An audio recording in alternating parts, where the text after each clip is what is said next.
ਵੀਹ ਫਰਵਰੀ ਸਨਿਚਰਵਾਰ ਦੀ ਸ਼ਾਮ ਹੈ। ਪ੍ਰੋਗਰਾਮ ਦੇਸ਼ ਪ੍ਰਦੇਸ਼ ਦੇ ਸਾਰੇ ਹੀ ਦਰਸ਼ਕਾਂ ਨੂੰ ਬਲਜਿੰਦਰ ਸਿੰਘ ਅਟਵਾਲ ਵੱਲੋਂ ਸਤਿ ਸ੍ਰੀ ਅਕਾਲ। ਆਪ ਸਾਰਿਆਂ ਦਾ ਹੀ ਪ੍ਰੋਗਰਾਮ ਦੇ ਵਿੱਚ ਨਿੱਘਾ ਤੇ ਹਾਰਦਿਕ ਸਵਾਗਤ ਹੈ।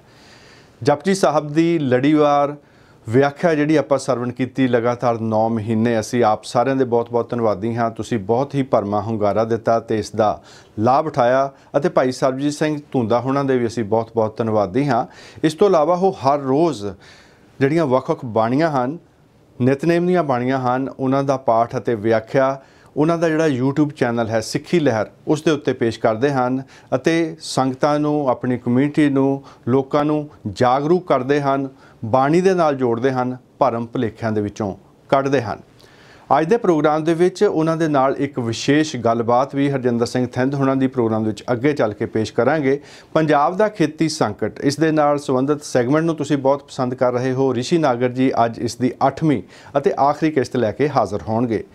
ਜਿਹੜਾ ਕਿਸਾਨੀ ਸੰਘਰਸ਼ ਚੱਲ ਰਿਹਾ ਹੈ, ਇਸ ਦੇ ਉੱਤੇ ਵੀ ਅਸੀਂ ਅਪਡੇਟਸ ਪੇਸ਼ ਕਰਦੇ ਰਹਿੰਦੇ ਹਾਂ।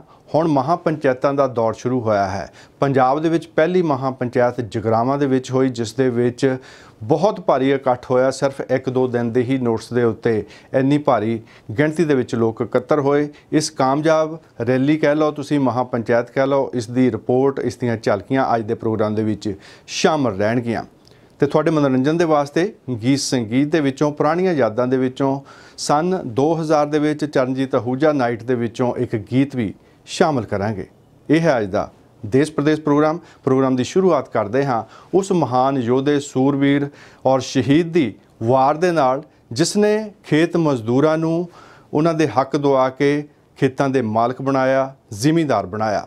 ਪਰ ਅੱਜ ਦੀ ਸਰਕਾਰ ਉਹਨਾਂ ਜ਼ਿਮੀਂਦਾਰਾਂ ਨੂੰ ਹੁਣ ਮੁੜ ਕੇ ਗੁਲਾਮ ਬਣਾਉਣਾ ਚਾਹੁੰਦੀ ਹੈ, ਖੇਤ ਮਜ਼ਦੂਰ ਬਣਾਉਣਾ ਚਾਹੁੰਦੀ ਹੈ। ਵਾਰ ਬਾਬਾ ਬੰਦਾ ਸਿੰਘ ਬਹਾਦਰ।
Super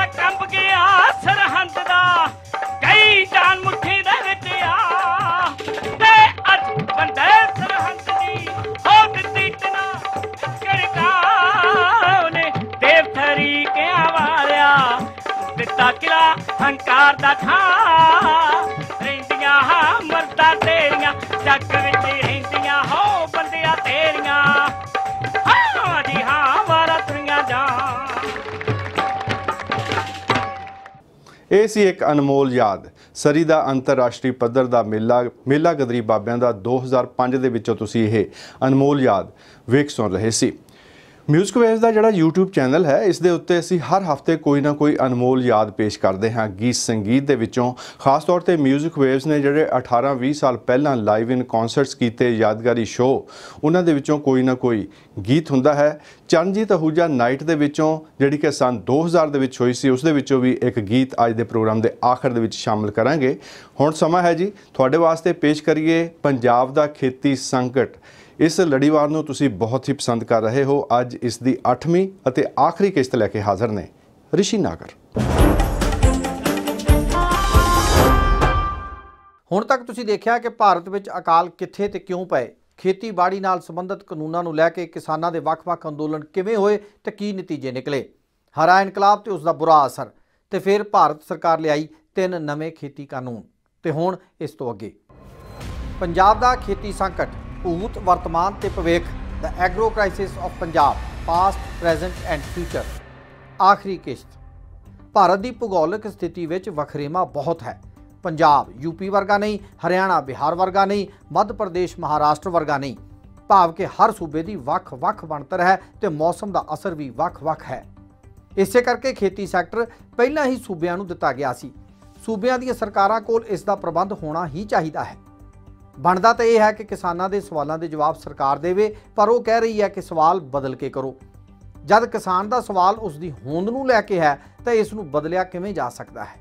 ਭਾਰਤ ਤੋਂ ਪ੍ਰਸਿੱਧ ਖੇਤੀ ਵਿਦਵਾਨ ਡਾਕਟਰ ਦਵਿੰਦਰ ਸ਼ਰਮਾ ਦੀ ਵੀ ਗੱਲ ਸੁਣਦੇ ਹਾਂ। ਉਹਨਾਂ ਨੇ ਇੱਕ ਇੰਟਰਵਿਊ ਵਿੱਚ ਪੁੱਛਿਆ ਗਿਆ ਇੱਕ ਬਿਜ਼ਨਸ ਚੈਨਲ ਵਿੱਚ ਕਿ ਜੀ ਬਾਜ਼ਾਰ ਤਾਂ ਬਹੁਤ ਖੁਸ਼ ਹੈ, ਇਹ ਜਿਹੜੇ ਲਾਜ਼ ਆ ਗਏ ਹੈਗੇ ਆ, ਜਿਹੜੇ ਐਕਟ ਹੁਣ ਬਣ ਜਾਣਗੇ, ਇਹਨਾਂ ਨਾਲ ਬਾਜ਼ਾਰ ਇੰਨਾ ਖੁਸ਼ ਹੈ, ਉਤਸ਼ਾਹਿਤ ਹੈ, ਔਰ ਇਹ ਕਿਸਾਨ ਜਿਹੜੇ ਹੈਗੇ ਆ ਇੰਨੇ ਗੁੱਸੇ 'ਚ ਕਿਉਂ ਹੈਗੇ, ਇੰਨਾ ਵਿਰੋਧ ਕਿਉਂ ਕਰ ਰਿਹਾ ਹੈ। ਤਾਂ ਮੈਂ ਉਹਨਾਂ ਨੂੰ ਜਵਾਬ ਦਿੱਤਾ ਸੀਗਾ ਕਿ ਇਹਦਾ ਮਤਲਬ ਸਾਫ਼ ਹੈ ਕਿ ਅਗਰ ਮਾਰਕੀਟ ਖੁਸ਼ ਹੈਗੀ ਹੈ ਜਾਂ ਇੰਡਸਟਰੀ ਖੁਸ਼ ਹੈ ਤਾਂ ਉਹਨਾਂ ਨੂੰ ਲੱਗਦਾ ਹੈ ਕਿ ਸਾਡੇ ਵਾਸਤੇ ਬਿੱਲ ਬਣਿਆ ਹੈਗਾ। ਔਰ ਅਗਰ ਕਿਸਾਨ ਨਾਰਾਜ਼ ਹੈਗੇ, ਵਿਰੋਧ ਕਰ ਰਹੇ ਹੈ, ਔਰ ਅਸੀਂ ਦੇਖ ਰਹੇ ਹਾਂ ਕਿੰਨੇ ਮਹੀਨਿਆਂ ਤੋਂ ਇੱਕ ਮਹੀਨਾ ਤੋਂ ਘੱਟ ਮੈਂ ਦੇਖ ਰਿਹਾ ਹੋ ਹੀ ਗਿਆ ਕਾਫੀ ਬੜੇ ਵਿਰੋਧ ਦੇਖਦੇ ਹੋਏ, ਤਾਂ ਇਹਦਾ ਮਤਲਬ ਹੈ ਕਿ ਉਹ ਨਾਰਾਜ਼ ਹੈਗੇ, ਉਹਨਾਂ ਨੂੰ ਇਹ 'ਚ ਲੱਗਦਾ ਕਿ ਉਹਨਾਂ ਵਾਸਤੇ ਕੁਝ ਨਹੀਂ ਹੈਗਾ ਔਰ ਉਹਨਾਂ ਨੂੰ ਬਹੁਤ ਉਹਦਾ ਕਾਰਪੋਰੇਟਾਈਜੇਸ਼ਨ ਜਿਹੜਾ ਐਗਰੀਕਲਚਰ ਦਾ ਹੋਏਗਾ ਉਹਦਾ ਖਾਮਿਆਜ਼ਾ ਭੁਗਤਣਾ ਪਏਗਾ। ਕੋਈ ਦੇਸ਼ ਨਹੀਂ ਹੈਗਾ ਜਿਹਦੇ ਵਿੱਚ ਓਪਨ ਮਾਰਕੀਟਸ ਜਿਹੜੇ ਐਗਰੀਕਲਚਰ ਵਿੱਚ ਹੈਗੇ ਹੈ ਉਹਨਾਂ ਨੇ ਕਿਸਾਨਾਂ ਦੀ ਮਦਦ ਕੀਤੀ ਹੋਏਗੀ।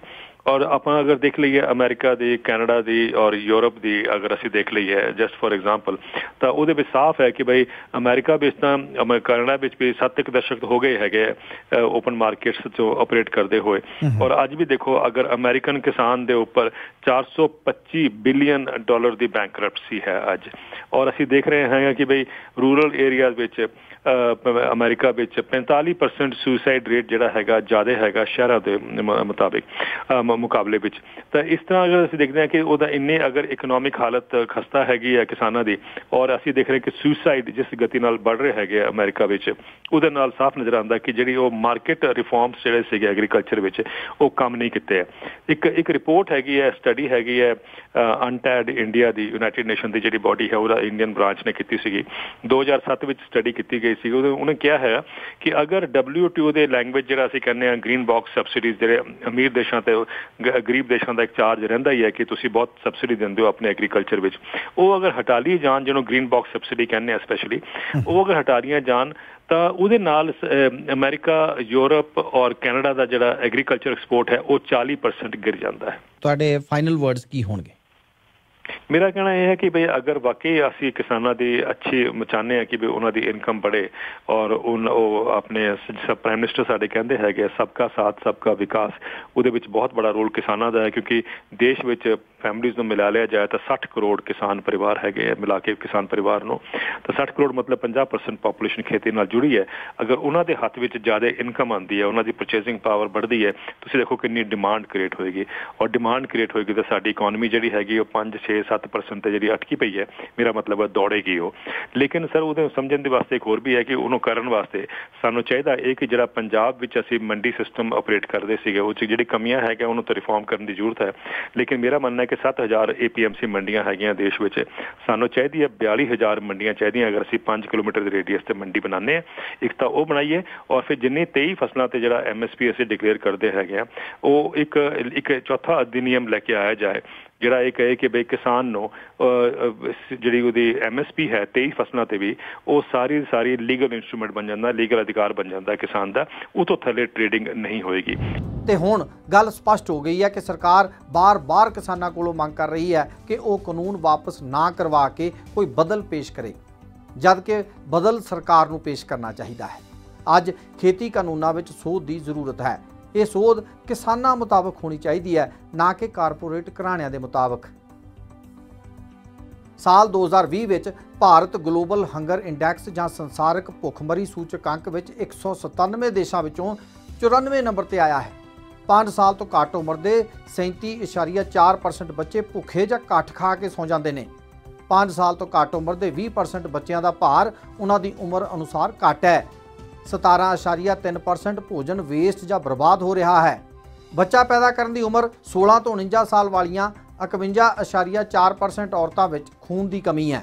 ਭੁੱਖਮਰੀ ਕਾਰਨ ਲੋਕ 3.7% ਮਰ ਜਾਂਦੇ ਨੇ। ਦੇਸ਼ ਦੀ 14% ਆਬਾਦੀ ਜਾਂ 18 ਕਰੋੜ 92 ਲੱਖ ਲੋਕਾਂ ਨੂੰ ਭਰ ਪੇਟ ਭੋਜਨ ਨਹੀਂ ਮਿਲਦਾ ਹੈ।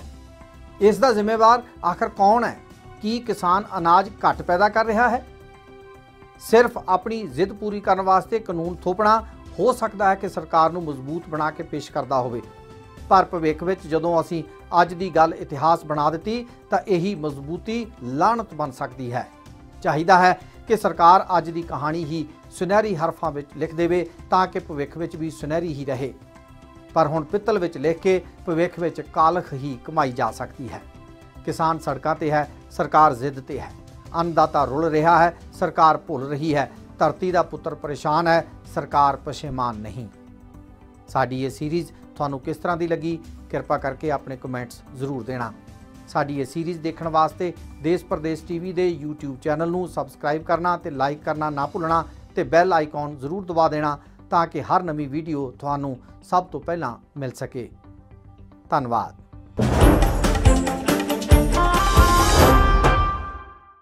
ਪੰਜਾਬ ਤੋਂ ਉੱਠੀ ਕਿਸਾਨੀ ਸੰਘਰਸ਼ ਦੀ ਇਹ ਲਹਿਰ ਲੋਕ ਲਹਿਰ ਬਣ ਚੁੱਕੀ ਹੈ ਔਰ ਲੋਕ ਜਾਗਰੂਕ ਹੋ ਰਹੇ ਹਨ। ਲੋਕਾਂ ਨੂੰ ਹੁਣ ਪਤਾ ਲੱਗ ਚੁੱਕਾ ਹੈ ਕਿ ਕਿਸ ਤਰ੍ਹਾਂ ਤਾਨਾਸ਼ਾਹ ਸਰਕਾਰਾਂ ਲੋਕਾਂ ਦੇ ਹੱਕਾਂ ਨੂੰ ਮਾਰਦੀਆਂ ਹਨ, ਉਹਨਾਂ ਦੇ ਉੱਤੇ ਜ਼ੁਲਮ ਕਰਦੀਆਂ ਹਨ ਤੇ ਉਹਨਾਂ ਨੂੰ ਗੁਲਾਮ ਬਣਾਉਂਦੀਆਂ ਹਨ। ਇਹ ਇੱਕ ਕ੍ਰਾਂਤੀਕਾਰੀ ਲਹਿਰ ਦਾ ਰੂਪ ਧਾਰਨ ਕਰ ਚੁੱਕੀ ਹੈ। ਹੁਣ ਮਹਾਂ ਪੰਚਾਇਤਾਂ ਸ਼ੁਰੂ ਹੋਈਆਂ ਹਨ ਔਰ ਪੰਜਾਬ ਦੇ ਵਿੱਚ ਪਹਿਲੀ ਮਹਾਂ ਪੰਚਾਇਤ ਜਗਰਾਵਾਂ ਦੇ ਵਿੱਚ ਹੋਈ। ਸਿਰਫ 1-2 ਦਿਨ ਦੇ ਹੀ ਨੋਟਿਸ ਦੇ ਉੱਤੇ ਇੰਨਾ ਰਿਕਾਰਡ ਤੋੜ ਇਕੱਠ ਹੋਇਆ ਜਿਸ ਨੂੰ ਦੇਖ ਕੇ ਹੈਰਾਨੀ ਭਰੀ ਖੁਸ਼ੀ ਹੋ ਰਹੀ ਹੈ ਲੋਕਾਂ ਦੀ ਜਾਗਰੂਕਤਾ ਦੇਖ ਕੇ। ਪੇਸ਼ ਹੈ ਦੇਸ਼ ਪ੍ਰਦੇਸ਼ TV ਵੱਲੋਂ ਇਸ ਤੇ ਖਾਸ ਰਿਪੋਰਟ।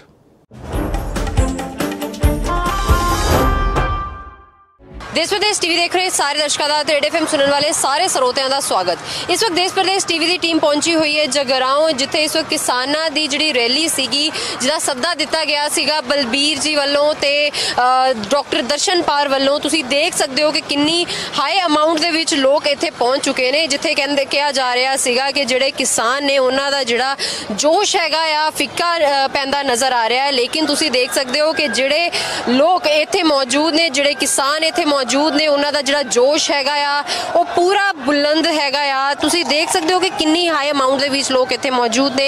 ये सारे इत्थे पहुंचे ने राजेवाल जी ते दर्शनपाल जी दे सद्दे ते पहुंचे ने। 26 जनवरी तो बाद 6 तरीक दा जिहड़ा चक्का जाम कीता गया, उस तो बाद उन्होंने अपना अगला जिहड़ा सीगा प्रोसैस किस तरीके नाल अगे जिहड़ा अंदोलन हैगा वो चलेगा ते किस तरीके नाल सारे काम कीते जाणगे। अज दा जिहड़ा सद्दा सीगा वो ट्रैक्टर रैली दा जगराओं दे विच सीगा। इत्थे तुहानू सारे वर्ग दे लोग मौजूद दिख जाणगे। बुजुर्ग इत्थे बैठे ने, नौजवान भी इत्थे आए ने। जिहड़े लोग ट्रैक्टरां ते आ सकदे सीगे वो ट्रैक्टरां ते ने, जिहड़े लोग गड्डियां ते भी ने, हर तरीके दे अपने वहीकल दे विच इत्थे पहुंचे होए ने, क्योंकि ओह इत्थे जिहड़ी रैली सीगी ओहदे विच भाग लैण आए ने। ਉਹ ਚਾਹੁੰਦੇ ਸੀ 1984 ਬਣਾਉਣਾ ਦਿੱਲੀ ਦੇ ਵਿੱਚ, ਉਹ ਪੱਗਾਂ ਵਾਲਿਆਂ ਨੂੰ ਜਾਂਦੀ ਆ, ਇਸ ਗੱਲ ਦਾ ਮਾਣ ਜਾਂਦਾ। ਇੱਕ ਥਾਪੜ ਕੇ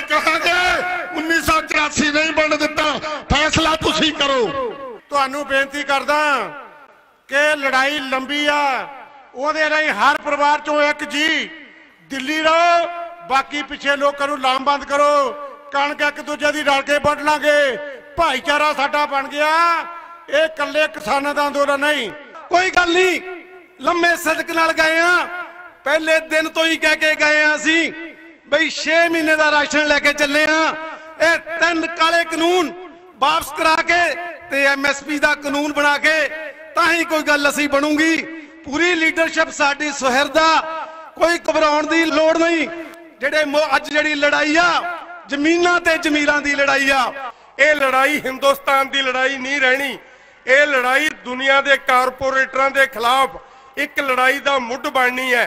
ਤੇ ਦੇਸ਼ ਦੇ ਅੰਦਰ ਵੀ ਜਿਹੜਾ ਵਿਕਾਸ ਮਾਡਲ ਜਬਰੀ ਥੋਪਿਆ ਜਾ ਰਿਹਾ ਹੈ ਕਾਰਪੋਰੇਟਰਾਂ ਦੀ ਸੇਵਾ ਕਰਨ ਵਾਲਾ, ਉਸ ਮਾਡਲ ਨੂੰ ਚੁਣੌਤੀ ਹੈ। ਹੁਣ ਮਸਲਾ 3 ਖੇਤੀ ਕਾਨੂੰਨਾਂ ਦਾ ਨਹੀਂ ਰਿਹਾ, ਉਹ ਸਾਰਾ ਮਾਡਲ ਰੱਦ ਕਰਨ ਦੇ ਲਈ ਆਵਾਜ਼ ਉੱਠ ਚੁੱਕੀ ਹੈ। ਆਜ਼ਾਦੀ ਦੀ ਦੂਜੀ ਲੜਾਈ ਸ਼ੁਰੂ ਹੋ ਚੁੱਕੀ ਹੈ। ਇਸ ਵੇਲੇ ਸਾਰਾ ਦੇਸ਼ ਇੱਕ ਅੰਦੋਲਨ ਵਿੱਚ ਹੈ। ਭਾਵੇਂ ਸਰਕਾਰ ਨੂੰ ਦਿਸਦਾ ਵੀ ਹੈ ਤੇ ਉਸ ਅੰਦੋਲਨ ਨੂੰ ਸਰਕਾਰ ਸਿਰਫ ਪੰਜਾਬ ਦਾ ਅੰਦੋਲਨ ਕਹੀ ਜਾ ਰਹੀ ਹੈ। ਅਸਲ ਵਿੱਚ ਇਹਦੇ ਪਿੱਛੇ ਵੀ ਇੱਕ ਕਹਾਣੀ ਹੈ। ਪੰਜਾਬ ਇਸ ਅੰਦੋਲਨ ਦਾ ਧੁਰਾ ਹੈ, ਇਹ ਤੋਂ ਇਨਕਾਰ ਨਹੀਂ ਕੀਤਾ ਜਾ ਸਕਦਾ। 5 ਜੂਨ ਤੋਂ ਆਰਡੀਨੈਂਸਾਂ ਦੀ ਸ਼ਕਲ 'ਚ ਕਾਨੂੰਨ ਆਏ, ਅਸੀਂ ਵਿਰੋਧ ਕੀਤਾ। ਇੱਕ ਤੁਹਾਡੀ ਸਾਰਿਆਂ ਦੀ ਮੰਗ ਹਮੇਸ਼ਾ ਰਹੀ, ਬੱਲੇ ਬੱਲੇ ਕਿੰਨੀਆਂ ਜਥੇਬੰਦੀਆਂ ਨੇ, ਇਹ ਇਕੱਠੇ ਕਿਉਂ ਨਹੀਂ ਹੁੰਦੇ। ਮੈਂ ਆਪਣੇ ਨਾਲ ਸਾਥੀਆਂ ਨਾਲ ਗੱਲ ਕੀਤੀ, ਚਲੋ 100 ਮਤਭੇਦ ਹੋਣਗੇ, ਹੁਣ ਤਾਂ ਸਭ ਕੁਝ ਬਰਬਾਦ ਹੋਣ ਲੱਗਿਆ। ਆਪਾਂ ਅੱਜ ਵੀ ਇਕੱਠੇ ਨਹੀਂ ਹੋ ਸਕਦੇ। ਜੇ ਅੱਜ ਇਕੱਠੇ ਨਾ ਹੋਏ, ਬਰਬਾਦੀ ਤੋਂ ਬਾਅਦ ਇਕੱਠੇ ਹੋਇਓ ਨਾ ਹੋਇਓ, ਉਹਦਾ ਕੋਈ ਲਾਭ ਨਹੀਂ। ਸਾਰੇ ਨੇ ਮੇਰੀ ਗੱਲ ਮੰਨੀ, ਬਾਕੀ ਇੱਕ ਦੂਜੇ ਦੀ ਮੰਨੀ। ਅਸੀਂ ਇਕੱਠੇ ਹੋ ਗਏ, ਲੜਾਈ ਵਿੱਢ ਦਿੱਤੀ। ਅਸੀਂ ਰੇਲਵੇ ਲਾਈਨਾਂ ਤੇ ਬੈਠੇ, ਅਸੀਂ ਦਿੱਲੀ ਚਲੇ ਗਏ। ਅੱਜ ਮੋਰਚਾ ਦਿੱਲੀ 'ਚ ਭਖਿਆ ਹੋਇਆ। ਇਹ ਮੋਰਚਾ ਤੁਸੀਂ ਪੰਜਾਬ ਵਾਲੇ ਜਿਨ੍ਹਾਂ ਨੇ ਮੁੱਢ ਤੋੜਿਆ, ਬਾਅਦ 'ਚ ਹਰਿਆਣਾ ਆਇਆ, फिर यूपी आया, फिर उत्तराखंड आया, फिर राजस्थान आया, फिर सारा देश आया। मोदी तुसी सी, तुसी पंजाब वाले ने मोर्चे दी मोड़ी कट दी। ते तुहाडा एक सुभाव है। मैनू एक बीजेपी का लीडर शुरू च मिलिया, वो कहना मैं इन्हां नूं कहा भी पंजाब च जिहड़े लोग वसदे ने इन्हां दा इतिहास पढ़ लो, ये जे किसी गल ते अड़ जाण ये पिछे नहीं मुड़दे हुंदे, कोई बेवकूफी ना करो, इन्हां नाल फैसला कर लो। पर सरकार नूं लगदा सी भी ये पता नहीं एवें 4 दिन बाद उठ के चले जाणगे। अज सरकार फसी है।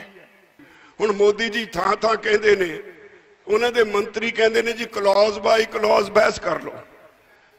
भरावो 3 बार सारे कानूनां दे एक सैक्शन ते पूरी बहस की, और बहस करते सी जदों हर एक सैक्शन च असीं नुक्स कढदे सी, मंत्री लिख लेंदे सी हाँ जी ये नुक्स है, इसको अमेंडमेंट करके ठीक कर देंगे। दूजा सैक्शन चक्या, हाँ ये नुक्स है, अमेंडमेंट करके ठीक कर देंगे। सारे नुक्स लिखी गए। मैं कहा जिहदे च सारे नुक्से नुक्स ने, जिहड़ा अज मोदी कहंदा काला की है, जे सारे कानून च काला ही काला है, फिर इहनूं रखण दी की लोड़ है? क्यों बनाया ये कानून? इहनूं वापस ले लो। हमने बहुत सारे लेबर के कानून बनाए हैं। अगर आपके ये कानून आज वापस ले लिए, कल को लेबर वाले आके बैठ जाएंगे। मैं एकदम उन्होंने कहा भी मंत्री जी जे इन्ने पाप कीते हैं तो इक्को बारी गंगा नहा लो, सारे नूं वापस ले लो। उन्होंने कोई जवाब नहीं आया। सब तो सीनियर मंत्री मीटिंग च उठ के चला गया।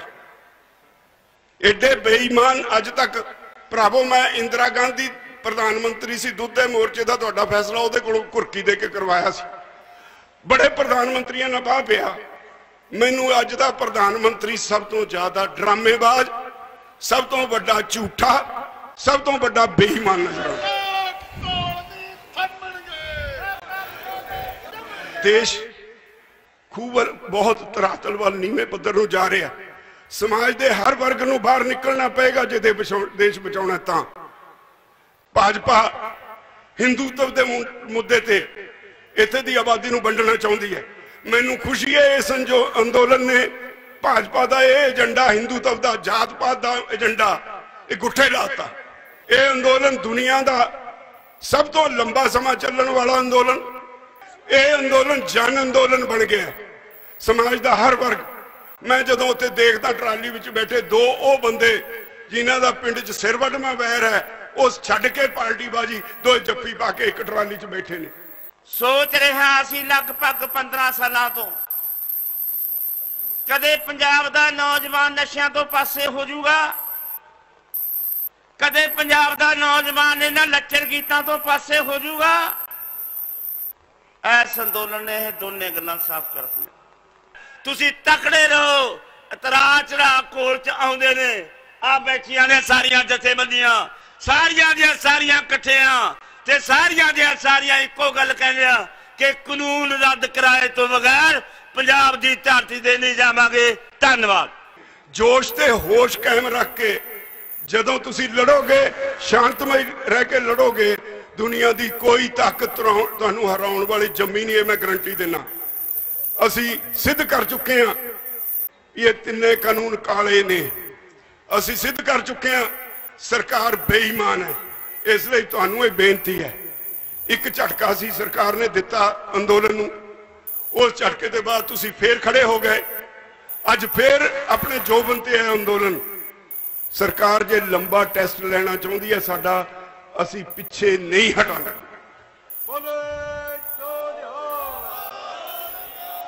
ਇਹ ਅੰਦੋਲਨ ਜਿੱਤੇਗਾ, ਇਹ ਅੰਦੋਲਨ ਜਿੱਤੇਗਾ, ਇਹ ਅੰਦੋਲਨ ਜਿੱਤੇਗਾ। ਬੋਲੇ ਸੋਨਿਹਾ। ਇੱਥੇ ਪੰਜਾਬ ਪੂਰਾ ਅਵੇਅਰ ਹੋ ਗਿਆ, ਇਸ ਮਸਲੇ ਬਾਰੇ ਜਾਣਕਾਰੀ ਮਿਲ ਗਈ ਵੀ ਇਹ ਮਸਲਾ ਕੀ ਹੈ, ਗੱਲ ਕੀ ਹੈ, ਇਹ ਨਰੇੜਾ ਕਿਵੇਂ ਹੋਊਗਾ, ਇਹ ਵੀ ਗੱਲ ਸਮਝ ਗਈ, ਲੋਕਾਂ ਦੇ ਸਮਝ ਆਈ ਪਈ ਹੈ। ਇਸ ਕਰਕੇ ਵੱਡੇ ਇਕੱਠ ਹੋ ਰਹੇ ਨੇ। ਅਸੀਂ ਕਰ ਰਹੇ ਹਾਂ ਜਿੰਨੀ ਸਾਰੇ ਪੰਜਾਬ ਦੇ ਲੋਕਾਂ ਨੂੰ ਦੱਸਣ ਦੀ ਖਾਤਰ ਵੀ ਭਾਈ ਕਿਸੇ ਪਾਸੋਂ ਕੋਈ ਕਮਜ਼ੋਰੀ ਨਹੀਂ। ਸਰਕਾਰ ਤੋਂ ਐਵੇਂ ਨਾ ਉਹਨਾਂ ਦੀਆਂ ਅਫਵਾਹਾਂ ਚਾਹੋ, ਕੋਈ ਖੇਡੀ ਜਥੇਬੰਦੀਆਂ ਸਾਰੀਆਂ ਇਕਜੁੱਟ ਨੇ। ਅੰਦੋਲਨ ਆਪਾਂ ਜਿੱਤ ਦੇ ਨੇੜੇ ਲੈ ਗਏ, ਇਹਨੂੰ ਜਿੱਤ ਕੇ ਹਟਾਂਗੇ, ਤੁਸੀਂ ਪਰਵਾਹ ਨਾ ਕਰੋ। ਇਹ ਸੁਨੇਹਾ ਲੈ ਕੇ ਜਾਣ ਵਾਸਤੇ ਅਸੀਂ ਸੰਯੁਕਤ ਮੋਰਚੇ ਦੀ ਮੀਟਿੰਗ 'ਚ ਤੈਅ ਕੀਤਾ ਵੀ ਸਾਰੇ ਹਿੰਦੁਸਤਾਨ ਦੀਆਂ ਸਟੇਟਾਂ ਦੇ ਵਿੱਚ ਇਹ ਰੈਲੀਆਂ, ਉਸ ਕਿਸਮ ਦੀਆਂ ਰੈਲੀਆਂ, ਵੱਡੀਆਂ ਰੈਲੀਆਂ ਕਰੋ। ਇਹ ਪੰਜਾਬ ਦੀ ਪਹਿਲੀ ਰੈਲੀ ਹੈ, ਇੱਕ ਅੱਧੀ ਰੈਲੀ ਆਪਾਂ ਹੋਰ ਵੀ ਕਰਾਂਗੇ। उसमें राज्यपाल जी, दर्शनपाल जी और हम सब लोग उस पंचायत में आएंगे। तो ज्यादा से ज्यादा किसानों से अपील है कि उस पंचायत में पहुंचे और आगे की रणनीति बनाने के लिए हमको सुझाव दें। और मैं आमंत्रित करता हूं संयुक्त किसान मोर्चा की तरफ से कि आओ, बड़ी संख्या में आओ, ताकि इस किसान आंदोलन को अपनी जीत तक, अपनी कामयाबी तक ही हम पहुंचा सके। ਤੇ ਲਾਸਟ ਵਿੱਚ ਉਗਰਾਹਾਂ ਜੀ, ਜਿਹੜੀ ਸਾਡੀ ਜਨਤਾ ਹੈ, ਸਾਡੇ ਦਰਸ਼ਕ ਹੈ, ਉਹਨਾਂ ਵਾਸਤੇ ਕੋਈ ਮੈਸੇਜ ਤੁਹਾਡਾ? ਅਸੀਂ ਮੈਸੇਜ ਹੈ ਭਰਾਵੋ, ਲੜਾਈ ਲੜ ਰਹੇ ਹਾਂ, ਤੁਹਾਨੂੰ ਵੀ ਕਹਿੰਦੇ ਹਾਂ, ਤੁਸੀਂ ਵੀ ਮੀਡੀਆ ਵਾਲੇ ਹੋ, ਬਹੁਤ ਵਧੀਆ ਰੋਲ ਅਦਾ ਕਰ ਰਹੇ ਹੋ। ਤੂੰ ਵੀ ਕੁੜੀਏ ਬਹੁਤ ਵਧੀਆ ਰੋਲ ਅਦਾ ਕਰਦੀ ਹੈ, ਬਹੁਤ ਸ਼ਾਬਾਸ਼ ਤੇਰੇ ਭਾਈ। ਇਸ ਤਰ੍ਹਾਂ ਜਚੇ ਰਹੋ। ਆਪਣਾ ਘੋਲ ਪੀਕਦੇ ਹੈ, ਘੋਲ ਵੱਧ ਰਿਹਾ, ਪੋਲੀਟੀਕਲ ਲੋਕਾਂ ਨੂੰ ਇਹਦਾ ਨੁਕਸਾਨ ਹੋ ਰਿਹਾ, ਜਿਹੜੀ ਹਾਕਮ ਧਿਰਾਂ ਦਾ ਨੁਕਸਾਨ ਕਰ ਰਹੇ ਆ। ਜਿੱਤ ਕੇ ਨਿਕਲਾਂਗੇ। ਧੰਨਵਾਦ। ਹੁਣ ਤੁਹਾਨੂੰ ਪਿੱਛੋਂ ਆਵਾਜ਼ਾਂ ਸੁਣ ਵੀ ਰਹੀਆਂ ਹੋਣਗੀਆਂ ਕਿ ਲੋਕ ਜਿਹੜੇ ਨੇ ਉਹ ਪ੍ਰਧਾਨ ਮੰਤਰੀ ਤੋਂ ਹੋਰ ਖਫਾ ਹੁੰਦੇ ਨਜ਼ਰ ਆ ਰਹੇ ਨੇ। ਜਿਹੜੇ ਉਹਨਾਂ ਨੇ ਲੋਕ ਸਭਾ ਦੇ ਵਿੱਚ ਆਪਣੇ ਬਿਆਨ ਦਿੱਤੇ ਨੇ, ਰਾਜ ਸਭਾ ਦੇ ਵਿੱਚ ਬਿਆਨ ਦਿੱਤੇ ਨੇ, ਉਹਨਾਂ ਦੇ ਖਿਲਾਫ ਵੀ ਇਹ ਰੈਲੀਆਂ ਚੱਲ ਰਹੀਆਂ ਨੇ। ਕੈਮਰਾਮੈਨ ਸੁਨੀਲ ਦੇ ਨਾਲ ਅਨੂਜਾ ਸ਼ਰਮਾ, ਦੇਸ਼ ਪ੍ਰਦੇਸ਼ ਟੀਵੀ, ਜਗਰਾਉਂ। ਹਮੇਸ਼ਾ ਹੀ ਖੇਤ ਨੂੰ ਬਚਾਉਣ ਦੇ ਵਾਸਤੇ ਵਾੜ ਕੀਤੀ ਜਾਂਦੀ ਹੈ। ਕਹਿੰਦੇ ਹੁੰਦੇ ਆ ਕਿ ਜੇ ਵਾੜ ਹੀ ਖੇਤ ਨੂੰ ਖਾਣ ਲੱਗ ਪਵੇ ਤਾਂ ਫਿਰ ਬਚਾਅ ਕਿੱਧਰੋਂ ਹੋ ਜਾਊ। ਦੇਸ਼ ਦੇ ਬਚਾਅ ਦੇ ਵਾਸਤੇ ਸਰਕਾਰਾਂ ਬਣਦੀਆਂ ਹਨ ਜਿਹੜੀਆਂ ਕਿ ਲੋਕਾਂ ਨੂੰ ਸਹੂਲਤਾਂ ਮੁਹੱਈਆ ਕਰਦੀਆਂ ਹਨ, ਉਹਨਾਂ ਨੂੰ ਕਾਇਦੇ ਕਾਨੂੰਨ ਦੇ ਵਿੱਚ ਰੱਖ ਕੇ ਦੇਸ਼ ਦੀ ਤਰੱਕੀ ਦੇ ਵਿੱਚ ਵਧੀਆ ਪਲੈਨਿੰਗ ਕਰਦੀਆਂ ਹਨ। ਪਰ ਸਾਡੇ ਤਾਨਾਸ਼ਾਹ ਲੋਕ ਭ੍ਰਿਸ਼ਟ ਜਿਹੜਾ ਸਿਸਟਮ ਹੈ, ਇਹ ਕਿਸ ਤਰ੍ਹਾਂ ਆਜ਼ਾਦੀ ਤੋਂ ਬਾਅਦ ਲੋਕਾਂ ਨੂੰ ਫਿਰ ਗੁਲਾਮ ਬਣਾਇਆ ਹੋਇਆ ਹੈ ਤੇ ਲੁੱਟ ਖਸੁੱਟ ਚੱਲ ਰਹੀ ਹੈ। ਤੇ ਦੂਸਰੇ ਵੱਡੇ ਲੁਟੇਰੇ ਜਾਂ ਡਾਕੂ ਕਹਿ ਸਕਦੇ ਹਾਂ ਜਿਹੜੇ ਧਰਮ ਦੇ ਨਾਂ 'ਤੇ ਲੋਕਾਂ ਦੇ ਵਿੱਚ ਵੰਡੀਆਂ ਪਾਉਂਦੇ ਹਨ, ਲੋਕਾਂ ਨੂੰ ਲੁੱਟਦੇ ਹਨ, ਲੋਕਾਂ ਨੂੰ ਭਰਮ ਭੁਲੇਖਿਆਂ ਦੇ ਵਿੱਚ ਪਾ ਕੇ ਉਹਨਾਂ ਦੀ ਲੁੱਟ ਖਸੁੱਟ ਕਰਦੇ ਹਨ, ਉਹਨਾਂ ਦੀਆਂ ਮਜਬੂਰੀਆਂ ਦਾ ਨਜਾਇਜ਼ ਫਾਇਦਾ ਉਠਾਉਂਦੇ ਹਨ।